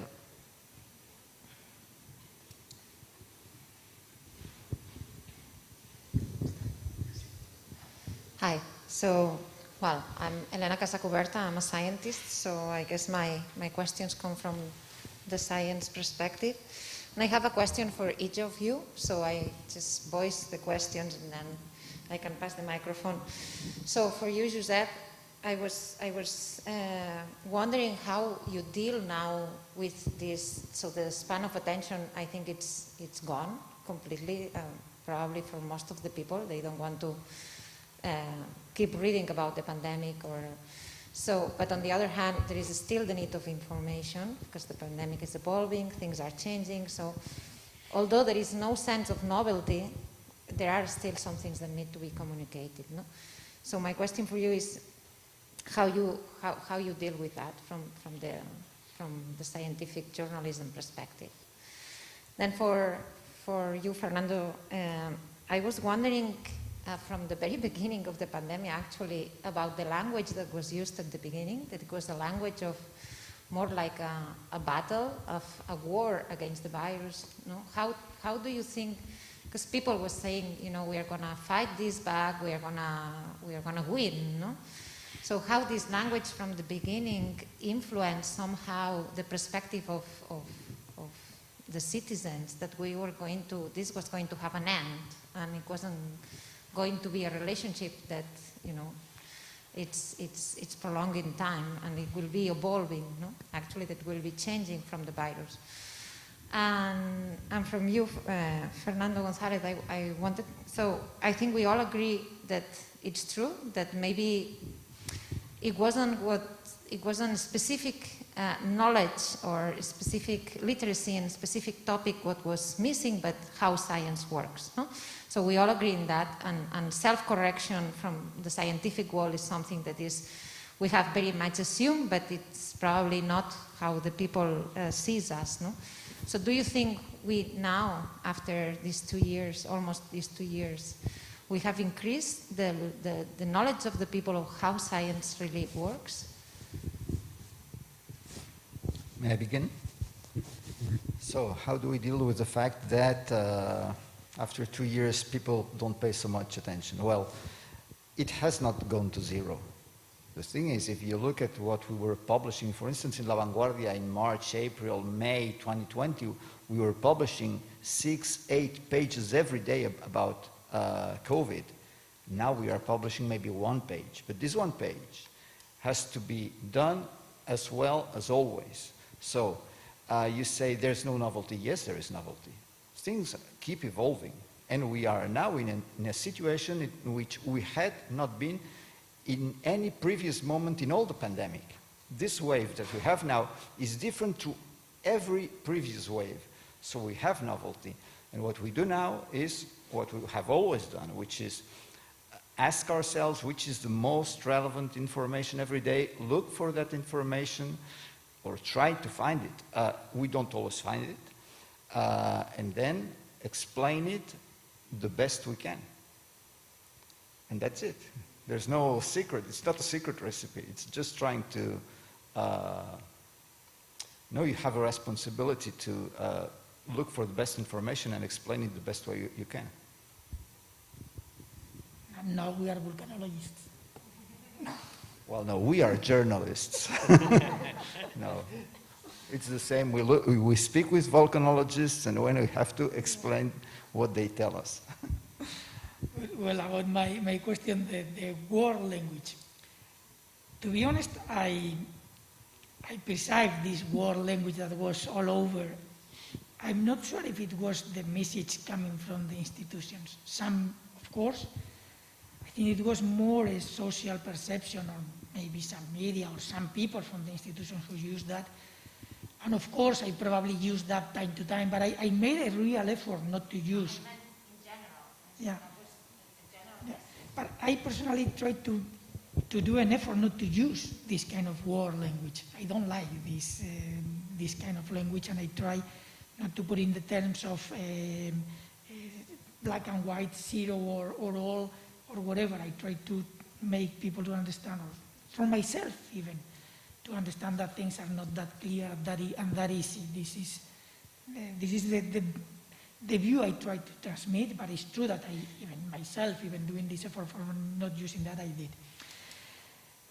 This had some good outcomes in some moments and some bad in some others. This was good when we had to do the very hard measures, or to implement the very hard measures, because people kind of aligned.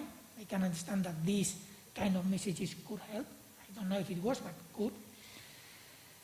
It was a problem when people realized that it was not something to be over soon, and that may have people to relax too much the implementation of control measures at some certain points.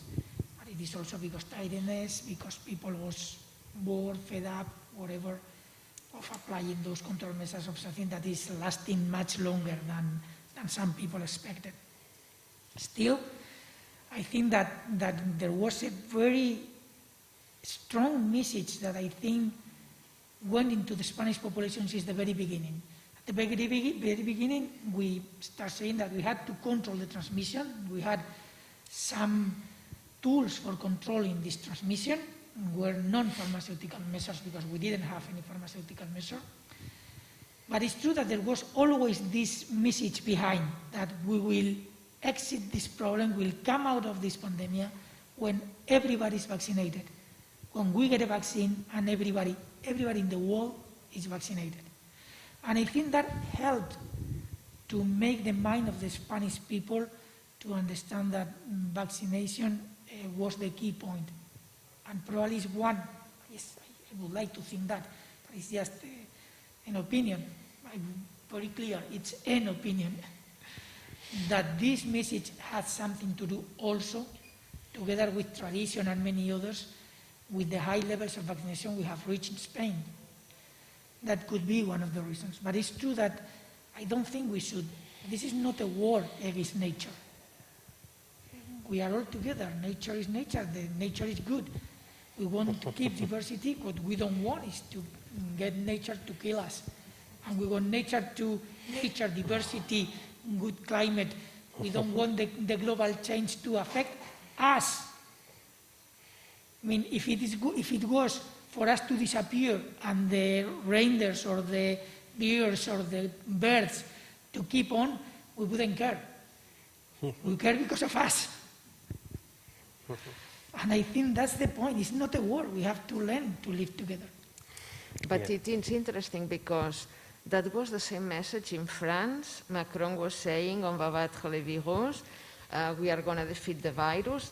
All politicians, I don't know it German, I don't understand that, but you know, it was very surprising with different displays, no, in the TV, but it was very surprising because, yeah, it was such a serious moment and everybody repeating a bit this. Hello, this is Robert Frank here. Am I connected? Let me just point out that we have a very long tradition of comparing the action towards diseases with wars. And that goes back probably to the 19th century, and the most significant example is cancer, the war on cancer. How many times have we heard that?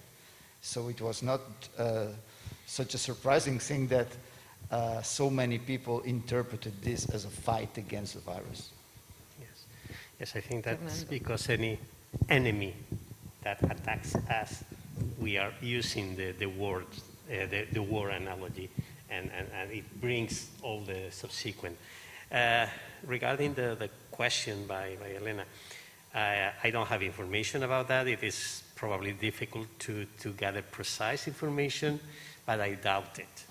And at least I would say that in terms of who had to be influenced by that, I have seen no change. And let's put it more clearly, the budget for science projects is exactly the same as it was the year before the pandemic. So it hasn't changed an euro in the mind of the politicians who have to allocate money for science. That means that science is exactly at the same level as it was before. I remember in the first month, journalists or people who were saying how important scientists are these days. And I told them already, this was March 2020, you will see, they only remember when science comes to the rescue, but then it is forgotten. And we will see that in a few months. So my answer is, I doubt it too much. Changing the society is a change, and people usually doesn't like changes. And Well, we have to change the it paradigm is, in Spain for our economy. Yeah, but I mean, well, if we talk about science and politics, then we have time for a very long debate, probably. But I think that, I mean, if there is a consensus in the society with regards to how they value different professionals, scientists are on the top. They are not the top, but they are on top. And that is not translated systematically into an improvement for the work, for the teaching, for the formation of new scientists. And that has been going on, disguised in many different ways. You are closer to those who take decisions to this, and it's always the same wall. The Ministry of Hacienda, as the income ministry, always has other priorities, which represent more votes, or which represent larger sectors, or which represent other types of priorities. It is always the same scientific priorities who don't get in advance, or they are disguised as loans or as other things, which is not science, even in times of COVID. Even in times of COVID, when we have been called to rescue the country from. I mean, that is a bad, that was a bad message. But if the idea was we want scientists to help, then we should support scientists. Don't expect them to put the effort for nothing. And that's what later on we usually get, nothing, or almost nothing. This is another debate that I want to be a panelist on that debate. But Anyway, I think that we are over time. Yeah, sure. Well, yes, okay. Thank you very much for this nice session and also the discussion behind. I just have a very quick question. I don't know if the answer is going to be also quick, but it's specifically for Josep Corbeya and Congrés. It's about, I'm curious about which are your information sources that you use to communicate all of these related things, because I mean, in the end, you are the last frontier because it's one of us, independently if you are science or not, and the population. So as also before you mentioned about your workflow, and I'm very curious about if you contact directly to the science related with all of this, or you read some manuscripts, which some of them are also very complicated, especially even for us. I forgot to say that I'm a scientist, well, a PhD student in science, a scientist also. Well, just I'm curious about that. Thank you in advance. You mean specifically for COVID or for anything? Well, I know that you work in science in general, this is your field, but now, well, related with COVID, especially because also there are many information, many sources of information, and I'm curious about which exactly are your funds and how you manage all of these very big sources of information. Thank you. Well, the basic problem is always each specific news item requires its own specific sources. So you cannot be narrow-minded and just stick to the one that works for you. You get to be open-minded. So with COVID, it was very interesting because in the beginning, we had huge problems to get information, beginning with China, but then not only with China, beginning with what's going on, what's happening, and nobody knew. And those who knew little didn't always say all they had. For instance, in Catalonia, we had for the first, I would say, 4 or 5 months of the pandemic until July, huge problems to get to this epidemiological data. But however, so we had a broad range of sources, which includes from scientific journals, which did had the initiative of publishing, of not keeping their data embargoed, but releasing relevant data soon, which they had never done before, and that includes the Cell papers, the Cell Group papers, the Nature, Science, JAMA, New England Journal of Medicine, all of them. Then we had specific epidemiologists, for instance, or scientists or physicians here in Spain, or doctors from hospitals. We had the sources of governments, the Spanish government, the Catalan government in our case. So we had all this broad range of things, and for each, depending on the specific news item that you had to work on that day, you had to think which was the best way to get to that information. Okay, thank you. May I add something just to back up what Fernando said before? We had the preprints. Only MedBricks published 20,000 preprint articles, only MedBricks. The Lancet, close to 4,000. Nature, I don't know how many.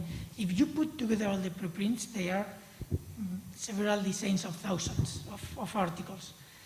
And it says very clear in all these preprint platforms, these articles have not been peer-reviewed, and for interpreting these results, you need to talk with several experts that include methodologists, specific aspects on the topic, etc. It says very clear in the preprint platform. But at the end, people went to the preprint, took the article that fit better with his beliefs, and used it, even if it was rubbish. And then we go to the peer review.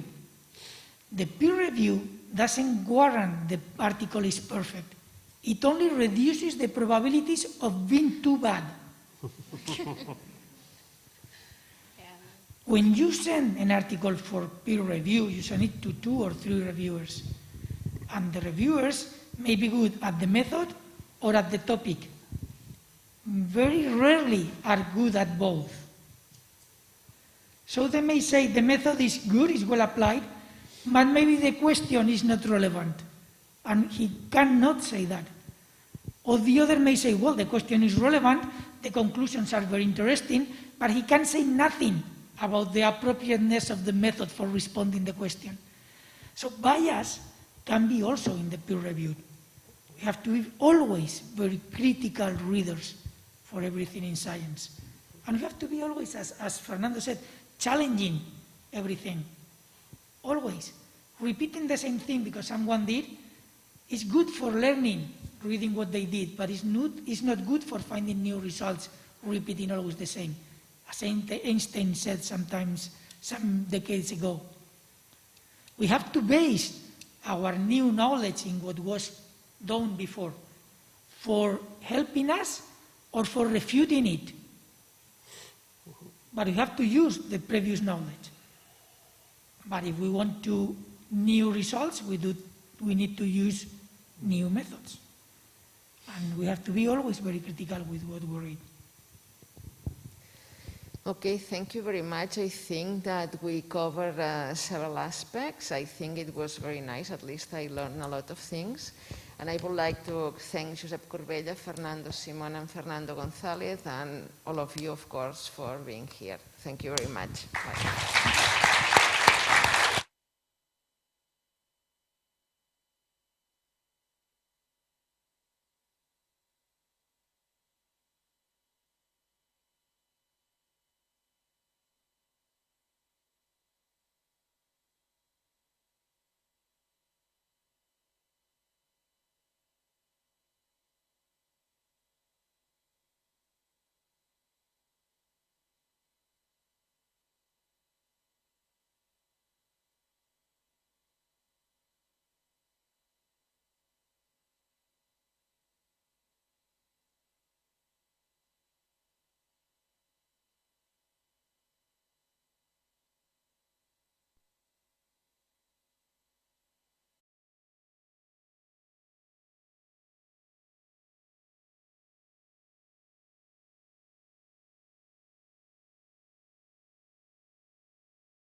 Welcome to this conference. I am pleased to introduce you to Robert Harris Frank. It could be certainly say that Professor Frank is one of the most stimulating economists alive today. His work covers a broad range of issues and is characterized by an interdisciplinary outlook, bringing together insights from economics, evolutionary biology, and psychological science. In the 1990s, he became well known for an experiment undertaken with economics students which suggested that the study of economics tends to reduce cooperation in social interactions. Besides that, Frank has studied wealth inequality, the role of emotions and decision-making, or the way to introduce Darwinian insights into the study of economics.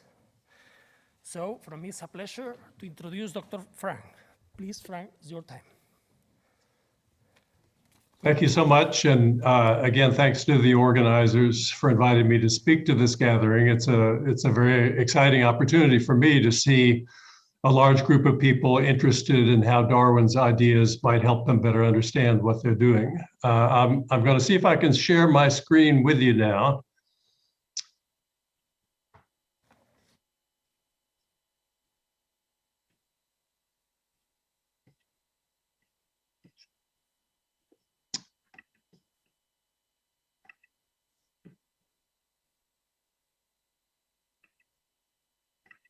I hope everyone's able to see the lead slide in my presentation. If there's any difficulty with that, I'll trust somebody will tell me and we get it right. What I'm going to present today is my case for adding Darwin to behavioral economics. Behavioral economics, as many of you know, is the revolutionary new subfield that's grown up in economics since the 1980s. It's very intensely critical of traditional economics, primarily on the basis of the rationality assumption.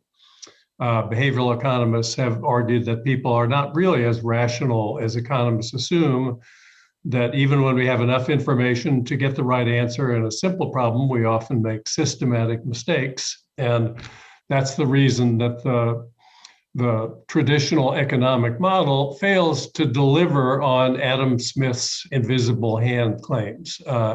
This is the fundamental idea from Smith that if we turn self-interested people loose in the marketplace and say, pursue your own interests, their actions will, as if by an invisible hand, be led to produce the best of all possible results for society as a whole. Actually, that was never Smith's view.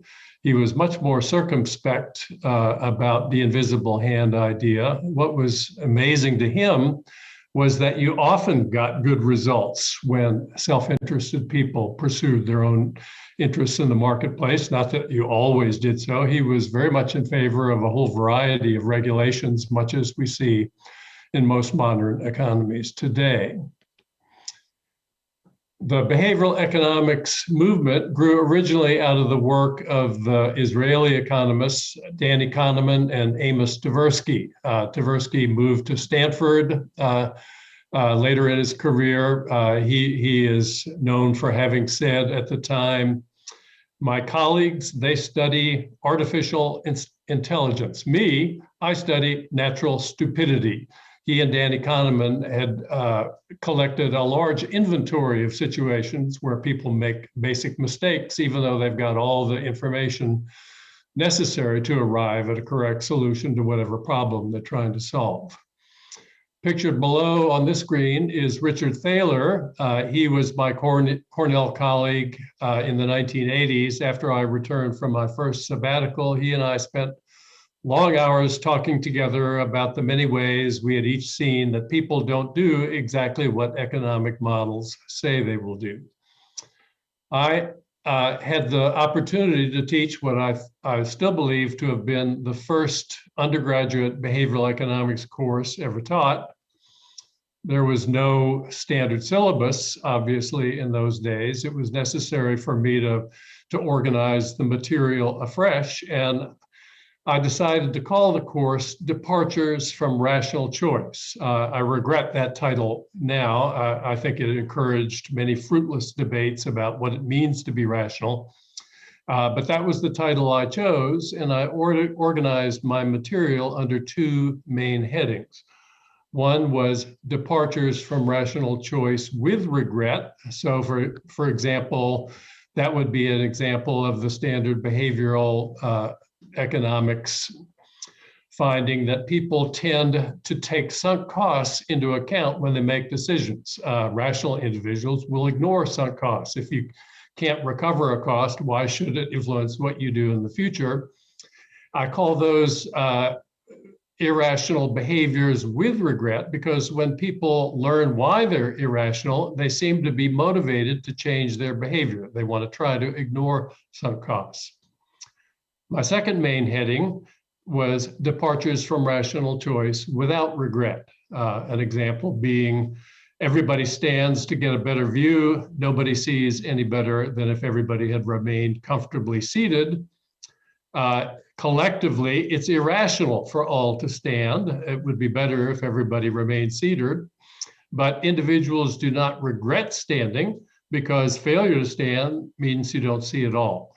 Those are departures from rational choice without regret, as I call them.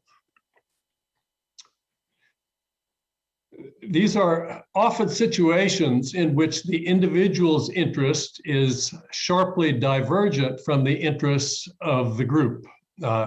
This example, due to one of my intellectual heroes, Thomas Schelling, is a question that he often posed: why does an accident in the southbound lanes of a freeway cause hours of delay in the northbound lanes? There's no obstruction in those lanes. Why is there such a delay there? The answer he suggested was that when the motorist in the northbound lanes arrived at the scene of the accident, they had a decision to make. Shall I wait 10 seconds, slow down, and look over to see what the issue is on the other side of the highway, or should I continue on without looking? Well, that was an easy question to answer from the individual's perspective. It was worth 10 seconds to satisfy their curiosity when they had the moment to choose. What they did not take into account was that each motorist who slowed for 10 seconds at the scene of the accident added 10 additional seconds to the wait times of all the many thousands of motorists behind him. And no motorist would say it's worth 2 or 3 hours of additional delay just to have a brief look at the accident in the opposing lanes. Individual interest, collective interest, sharply in conflict with situations like this. The individuals who stop to look don't regret stopping to look, but it was irrational from the collective point of view. Another nice example due to Schelling is, why do hockey players, when they're allowed to skate without helmets, always do so, and yet they vote, often in secret ballots, unanimously for a rule requiring themselves to wear helmets? Schelling, if helmets are so great, why don't you just wear them? Why do you need a rule? And his answer was that individual and collective interests diverge here too. If I'm an individual player and I take my helmet off, I gain a slight competitive advantage. I can see better, I can hear better.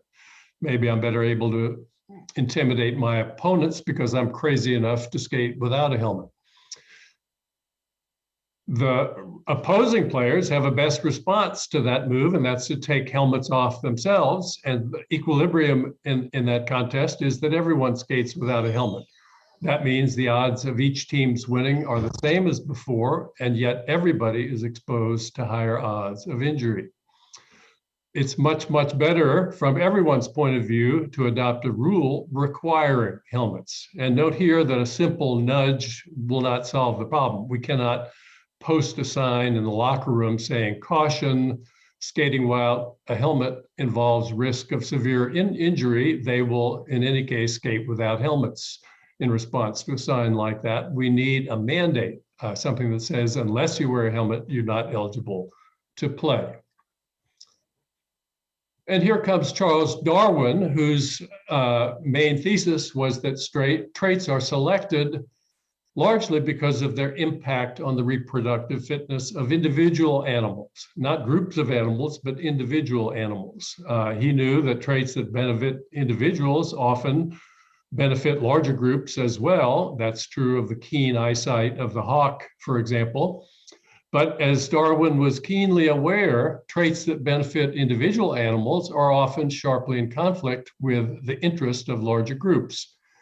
That's true, for instance, in the case of the bull elk. These are vertebrate animals, and like most vertebrate males, they are polygynous, meaning to say they take more than one mate if they can. The qualifier is important in that sentence because if some take more than one mate, some succeed in gathering multiple mates, the inevitable consequence of that is that many males are left with no mates at all. And that's the ultimate loser position in the Darwinian scheme of things. And so, not surprisingly, males in many vertebrate species fight with one another for access to female. In the case of the bull elk, the weaponry in those battles are their antlers. They start out small. A mutation occurred coding for larger ones. That animal won a disproportionate share of his battles and left more copies of the mutation on in the calves born in the next generation. Then another mutation occurred, and mutations accrued one upon another, not without limit, mind you. These antlers are 4 feet across, not 40 feet across. And today we see these modern appendages that from the point of view of bull elks as a group are a serious handicap. If they're chased into a wooded area by wolves, they're very easily surrounded and killed. They're not able to maneuver effectively. If they could take a vote on the matter and have antlers that were smaller in every animal by a factor of half, that would be compellingly in their interest to do. Of course, they can't do that, and so they're stuck. I was once asked why evolution couldn't solve the problem by bringing forth a mutation for shorter antlers. Well, of course it could. The problem is the animal that bore that mutation would never achieve access to females because he wouldn't win any of his fights with other males. He would not pass on the genes for those shorter antlers. The equilibrium is large antlers. That's bad for bull elephants for bull elk as a group. This same conflict between individual and collective interest is pervasive in the modern economy. It accounts for, I've argued, $4 trillion, at least $4 trillion of losses in a single year in the US economy alone. And the biggest portion of this waste is rooted in what I call the link between context and evaluation. So here's a question. Which of these three ovals is darkest? You suspect a trick, perhaps. You say, well, they're all the same. Well, in fact, they are all the same. But if your brain is functioning normally, it will tell you that the one on the left is darkest. Why? Because of the contrast between it and the surrounding visual field. You're not defective if you think it looks darker than the others. That's the way it should look to the normal human brain. Naturally, context influences other sorts of evaluations too. When I was in the Peace Corps many decades ago in Nepal as a village high school math and science teacher, I lived in a house something like this one. It had 2 rooms, it had no electricity, no running water. If I had ever, at any moment thought to ask myself, is my house okay? My answer would have been an unequivocal yes. It was, of course, okay, because it was as nice or nicer than the houses of most of the teachers in the high school where I taught. I was always pleased to have friends over as guests. It served every reasonable demand that I might have had for a house in that context. But if I lived in this house in the United States, it would not be okay. My children would be embarrassed. They wouldn't want their friends to see where we lived. I would be embarrassed. It would be a sure sign that I'd failed to live up to society's even minimal expectations about what a reasonable life would entail. This is, in fact, the house I live in Ithaca today. If my friends in Nepal would see this house, they would think how I'd taken leave of my senses. Why would anybody need such a wonderful house as that? Why so many bathrooms? The people who live here don't think that. This is just a normal house for a professor living in Ithaca, New York. If we look at the houses owned by the people much wealthier than I am, they're different, naturally. The more money people have, the bigger they build. And over the last 5 decades, virtually all of the income and wealth gains have gone to people at the top of the income ladder, and quite naturally, they have been building bigger. This house, to them, seems normal. The people in the middle don't seem angry when they see houses like this. In fact, they seem to enjoy seeing pictures and footage of them. And so the question is, what's the harm? The people just below the top are influenced by these houses. They attend the wedding receptions of the wealthiest group who now hold them in the home rather than in a hotel or a rented space. They leave thinking, we need a bigger house so we can have a ballroom that will hold 200 guests. They build bigger.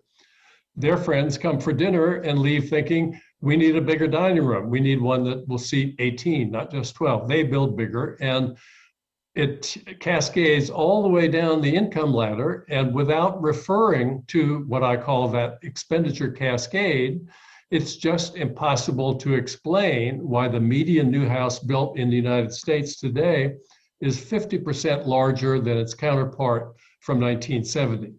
The people in the middle don't have more money now than before in real terms. In fact, men have hourly wages that in real terms are lower than they were then. Why are they building so much bigger houses and spending so much more on them? It's because others like them are doing so. And why are others like them doing so? The answer ultimately is because people at the top are doing so, and they're doing it because they have more money.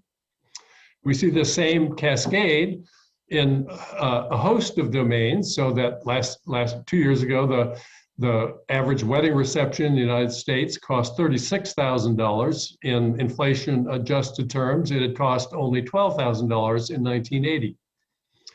There is no evidence that people who are spending 3 times as much now on wedding receptions are happier than people who were spending less in 1980. In fact, there's a recent paper showing that people who are spending the most on wedding receptions today are more likely than others to divorce in each ensuing year. We see expenditure cascades of a different, more general sort in non-monetary domains. This is a sample page from an economics journal article. I can assure you that most economists, when their journals come in the mail, don't look at this article and say, I can't wait to go home and read that article tonight. It's a real struggle to work through an article that's written in this format. Why is it written in this format? Well, I think no one would dispute my claim that if you're a pair of economists seeking a job, the same job, it's very much in your advantage, if you're a member of that pair, to be considered the more rigorous of the two. And one way to seem more rigorous is to use more formal methods of analysis in your papers. The problem is that rivals can adopt that strategy too. And so one step at a time, the level of mathematical formalism in economics papers escalated. And now this is the equilibrium we see. Is this, as Richard Thaler often used to say, excessive formalism? That's still a matter of debate. I think it is. Many people think it is. It's not a problem that can be solved by individuals because the individual's interest is served by pursuing excessive formalism. Here now, in that spirit, is my theory section of this talk. There's not any equations in it. It makes the point that I need to make in a minimally adequate way. I hope you will agree when you see it. It consists first of two thought experiments. Your world is about to end. You have to migrate to a new world. You have a choice of two places you could go. World A, you and your family live in a neighborhood with 4,000 square foot houses. Others live in neighborhoods with 6,000 square foot houses. You could instead move to World B, where you and your family live in a neighborhood with 3,000 square foot houses, and others live in neighborhoods with houses of only 2,000 square feet. Which would you choose? The standard economic model, which says that the utility from a house comes only from its absolute characteristics, its size, its number of bathrooms, and so on. World A would be the uniquely correct choice. Your house would be bigger there. Most people, however, pick World B. And even the ones who don't pick World B seem to understand why many people would pick World B. I would pick World B. I feel I would be happier in World B with the house I lived in. More important, it would be my kids who go to the best schools if I lived in World B, whereas in World A, it would be my kids who go to the worst schools, because always and everywhere, the better schools are located in more expensive neighborhoods. Here's another thought experiment that presents the exact same format of choice, a choice between absolute advantage and relative advantage, but this time the domain is workplace safety. You could move to World A. You have a 2 in 100,000 chance of dying on the job each year there. Others have a 1 in 100,000 chance. Or you could move to World B. You have a 4 in 100,000 chance of dying. Others have a 6 in 100,000 chance. Which would you pick? Here, I've run this experiment many times and in many places. No one has ever voiced a preference for World B in this example.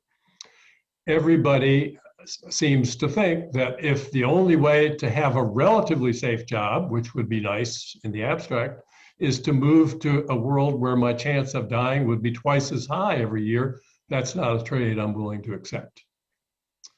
So in these two domains, we see different responses. I'm going to call housing a positional good after the term coined by the late Fred Hirsch. I'll call safety a non-positional good. A positional good is one whose value depends relatively heavily on how it compares with the same kind of good owned by others. Safety is a non-positional good, meaning to say that its value to us may depend on how it compares to the holdings of others, but relatively less strongly than in the case of positional goods. And here's the basic theorem that comes out of that simple preamble. Positional goods are to non-positional goods as bombs are to toasters. I'm using it in the military arms race narrative, I'm using toasters as the consumption alternative to building armaments. We could either build more bombs or we could build more roads, schools, hospital, televisions, toasters. Positional goods are purchased in excessive quantities. How do we do that? By spending too little on non-positional goods.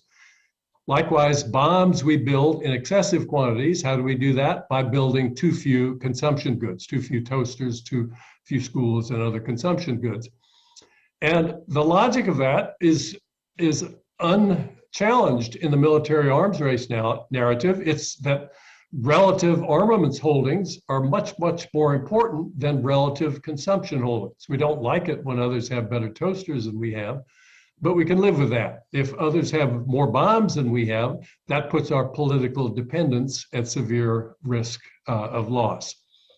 So we get positional arms race just in the natural course of things. We spend too much on some goods, too little on others. What are the goods we spend too little on? These are the things that we consume in common. Those aren't positional. So we have typically in this country, estimates of a $4 trillion infrastructure backlog. We had insufficient hospital surge capacity when the pandemic hit. That was true in Europe as well. We had insufficient investment in vaccine production and development when the pandemic hit. All those are non-positional goods. Had we spent more on them and less on positional goods, we would have been better off. Most important of all is the measures we might take to contain the pace of global warming. We're seeing floods occurring with increasing intensity and frequency than ever. We're seeing droughts the same. We're seeing wildfires the same picture. This is, we now recognize, an existential threat. There are many steps we could take to contain it. All it would take to contain this threat is to spend less on positional goods and more on the investments that we know would reduce emissions and hence slow the pace of global warming. In effect, we face a choice between two models of society. We could stay with the status quo, which in the US looks something like Society A, average house sizes, 3,000 square feet, high wedding expenses, lots of money on cars, frequently replaced, short vacations, poor infrastructure quality, low investment in green energy and hospital surge capacity, or we could collectively act to move in a different direction, as in Society B, where the houses would be smaller. We'd spend less on wedding receptions, cars, we'd have longer vacations, better infrastructure, more renewable energy, and so on. There is a very large literature on the determinants of human thriving, and it's a contentious literature, but it's the one finding that's the least contentious in that literature is that beyond a certain point in many domains of private consumption, additional spending does nothing more than raise the bar that defines what we consider to be adequate. Nobody gets any less happy if the mansions would be a little less smaller across the board, if the cars would be a little less expensive. None of that would matter. If we spent more on those other things, that would matter. We know that. I have been making this point for now upwards of 4 decades. We have not changed our behavior in response to my arguments one iota. So that raises for me an embarrassing version of the "if you're so smart, how come you're not rich" question. If my claim is correct, that the investments on behalf of these non-positional goods would deliver much more value than we would suffer loss in value from the required declines in private consumption, why don't we elect politicians who would invest accordingly? I'm going to suggest that it's because people suffer from what I call the mother of all cognitive illusions. If we understood the consequences of our decisions, we would make these investments. We don't understand them, and here I'll try to explain why. First, let me say a few words about cognitive illusions generally. This is the so-called checker shadow illusion, and it asks which square is darker, A or B? Again, you suspect it's a trick. It is a trick. The two squares are exactly the same shade of gray. The explanation for why they look different is interesting. We see the two squares, the same amount of light enters our eye from each of them. It's transmitted to the visual processing centers of the brain with exactly the same intensity. But there it's combined with an additional piece of information. The brain also knows that square B lies in the shadow of the large cylinder. And we know from experience, maybe it's even hardwired into our brain circuitry, that objects that lie in shadow are lighter than they appear to be. And so unbidden, our brain makes an automatic adjustment. It tells us that square B is lighter than square A. Wow, that's a very plausible sounding explanation. But I still couldn't believe it. I looked between the two squares, A and B, repeatedly. I said, well, yeah, that maybe we think B is lighter than it really is, but if you really want to know, is it lighter than A? The answer is yes, of course it must be. Only when I got my graphics program out and drew a strip to join squares A and B was I finally able to believe that the two squares were the precisely same shade of gray. And I take a moment to digress here on this illusion just to make the point that it is possible to believe something has to be true when in fact it is not true. It's a good lesson in humility. The people who suffer cognitive illusions suffer them not because they're stupid. The world's complicated. We have to make snap judgments all the time. And these shortcuts that we use are pretty reliable across a variety of cases, but they're not perfect. We make systematic errors. So let's think about the task of a rich person trying to assess whether higher taxes would be harmful. He's not worried about being able to buy what he needs. Nobody has a tax plan that would threaten that. What's he worried about then? He's worried about, will I be able to buy the things I really want, the things that make life seem special? And the way you think about how an event will affect you in the first instance is to try to remember the last time it happened. How did I feel then? How did I feel the last time my taxes went up significantly? That's a good strategy in general, but doesn't work in this instance because in the US, at least, taxes have been going steadily downward for people at the top of the income ladder. In World War II, the top rate was 92%.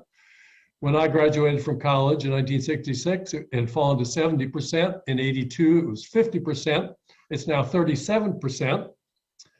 You just can't apply this standard heuristic, how do I feel when my taxes go up, because my taxes have not been going up. And that's true across a broad swath of the Western world as well. What's plan B? Plan A didn't work. What do I do next? The natural fallback cognitive heuristic is to try to remember the last times I had less money to spend. Why? Because I know when my taxes go up, that means I will have less money to spend. How do I feel? Unless you've led a very charmed life, you have experienced times in the past when your income was lower than it had been. Perhaps you had a bad business year, that will do it. A divorce, your income would be lower then too. A house fire, how about that as another example? A health crisis, that has the same effect. Maybe your son got arrested for a serious crime. You had to hire an expensive lawyer, that will do it as well. Each of those times, you have vivid memories of how unhappy you were. And so if you think that's what's going to happen if they raise your taxes, no wonder you donate to politicians in an attempt to persuade them not only not to raise your taxes, but to lower them. And that's what we've been doing. This is a cognitive error. Why? Because what people fail to comprehend using this reasoning is that the events of health crises, home fires, divorces, and the like are ones in which your income goes down, but everyone else's income stays the same. The event where your taxes go up is an event where not only do you have less income to spend, but everybody in your peer group has less income to spend as well. What about your ability to buy the things you want? Well, if you live in New York, of course, and you're rich, of course you want this apartment with a sweeping penthouse view of Central Park. There are only so many of these to go around. How do you get them? You have to outbid others like you who also want them.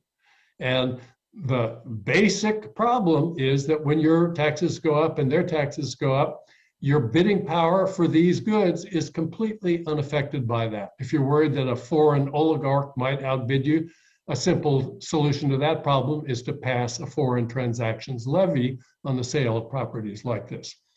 We could raise taxes on the highest earners, on the wealthiest earners, have more than enough money to make the non-positional investments that we need to make and that would benefit all of us, and not have to make any painful sacrifices at all.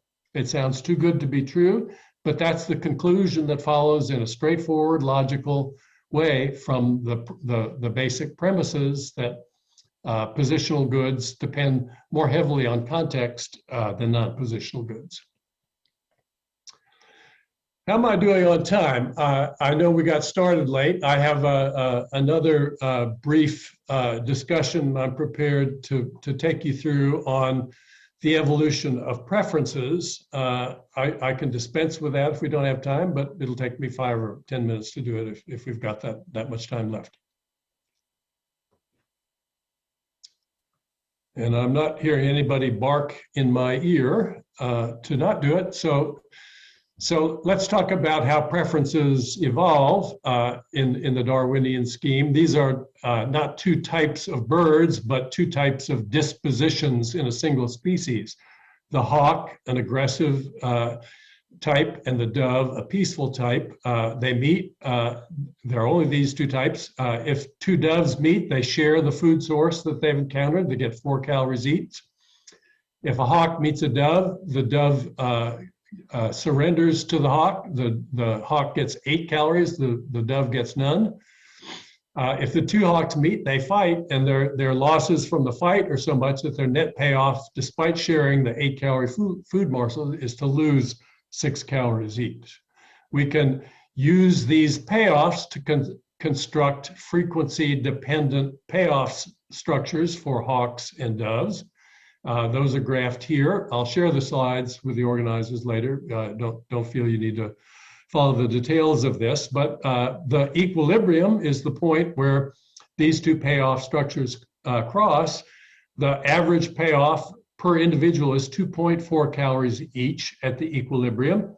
Better still would be to have and that's a population in which there are 40% hawks and 60% doves. Much better would be to have a population with no hawks. In that population, the payoff per individual would be 4, not 2.4. Individually, that would not be an equilibrium because a hawk could always invade that population. We settle only at the 0.4 equilibrium share.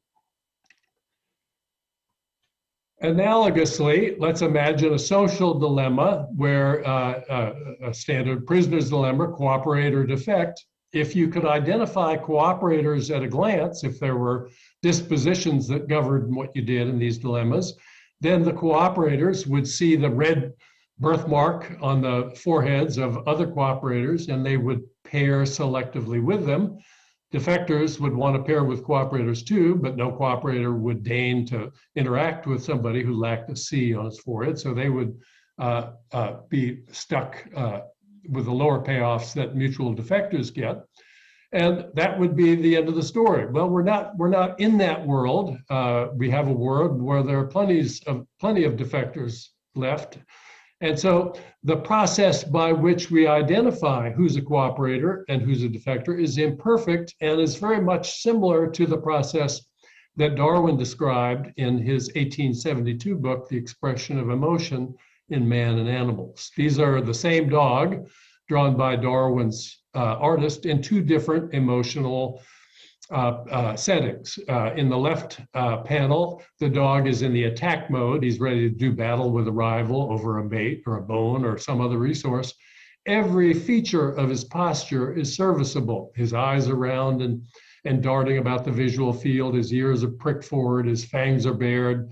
The tiny non-striated muscles surrounding the hair follicles on his back instantly contract, making the hair stand on end and having him look bigger than in fact he is. He's ready to spring forward. The complete opposite in the dog greeting its master, shown in the right panel. Darwin's argument was that the moment the dog became emotionally aroused to do battle, each of these elements of posture in the left panel would automatically manifest themselves. They were hardwired.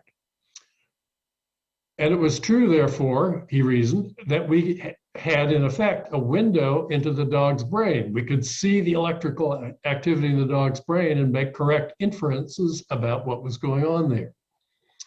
Similarly, there are involuntary, autonomous configurations of muscles in the human face that are linked to certain characteristic firings within the brain in the emotional system. So in particular, the muscles at the bridge of the nose, D in the left panel, and at the center of the forehead, A in that panel, the corrugator muscles.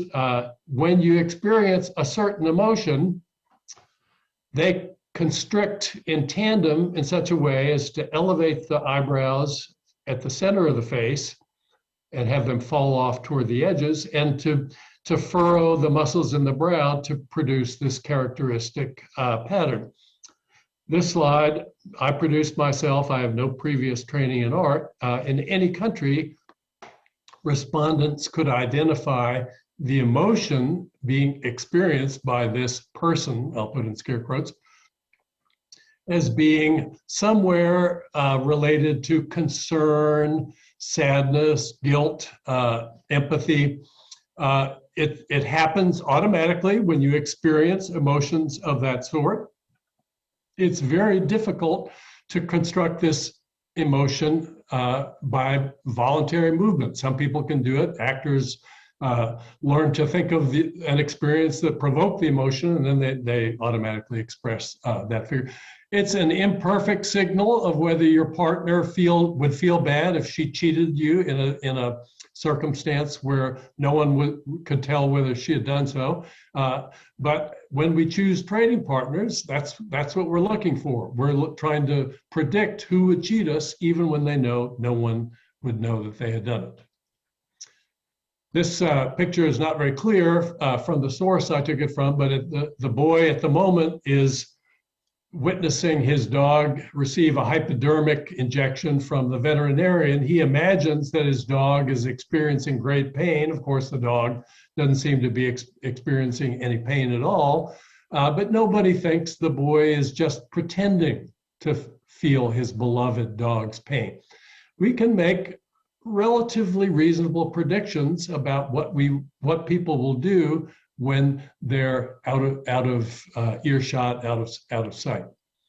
I'll conclude with this thought experiment. If you don't think people, a tendency to behave honestly can evolve in the cutthroat world of natural selection, think about this thought experiment. You've just gotten home from a crowded concert and you discover that you've lost $1,000 in cash.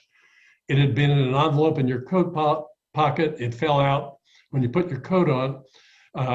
Your name and address was written on the envelope. Do you know anyone not related to you by blood or marriage who you feel certain would return your cash if he or she found it? Most people say, well, yes. Many say they know people who would return a stranger's cash. Typically, people nominate a close friend when they say who would return their cash. But if you feel you can make judgments like this, then you can find a trading partner who would not cheat you even though no one was looking. That's the evolutionary mystery that intrigued me deeply at one point in my career, and this is roughly the solution I propose for it. So that's what I had prepared to share with you in my presentation. I'll get off screen share.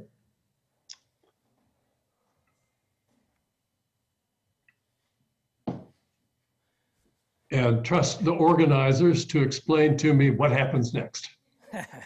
Thank you very much, Frank. Nice talk.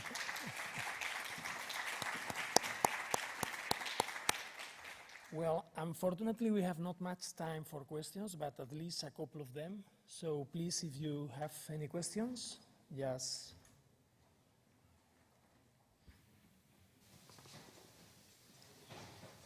No questions? Okay, just one from my side. Today or yesterday in the newspapers, they say that in United States, workers are trying to retire from their jobs because they feel tired or frustrated. Do you think that this is a kind of problem or situation that is expected by your views? What we know is that since roughly 1970, the real wage of men in the American workforce is no higher than it was then, despite the fact that productivity is much higher now than it was then, and more troubling, despite the fact that incomes at higher reaches in the income distribution are dramatically higher than they were then. And because of the expenditure cascades that those gains in income and wealth at the top have spawned, during those years, the economic situation of people at the bottom of the income ladder has grown steadily more difficult during all those years. The pandemic added yet another level of difficulty. The lowest wage jobs in the US happened also to be the ones that involved the greatest risk of exposure to the virus. And so I think at some point, anyone who could manage to say enough, that I'm not going to continue along this path, had a very strong impulse to do so. And we did have relief payments given generously during the first year of the pandemic. Those were extended last year. Unions are organizing at a very rapid clip again for the first time in decades, and wages at the bottom of the income ladder are finally beginning to shoot up significantly. So I think it's really the willingness to say, all right, I'll be worse off just because the current situation seems so unjust. And if enough people feel that way, the current situation actually will improve. And I think that's what we're poised to see now. Okay, thank you very much. So one more time, we can go back. Thank you. Thank you. Thank you.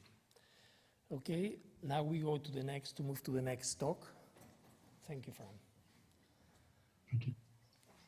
Can you switch off?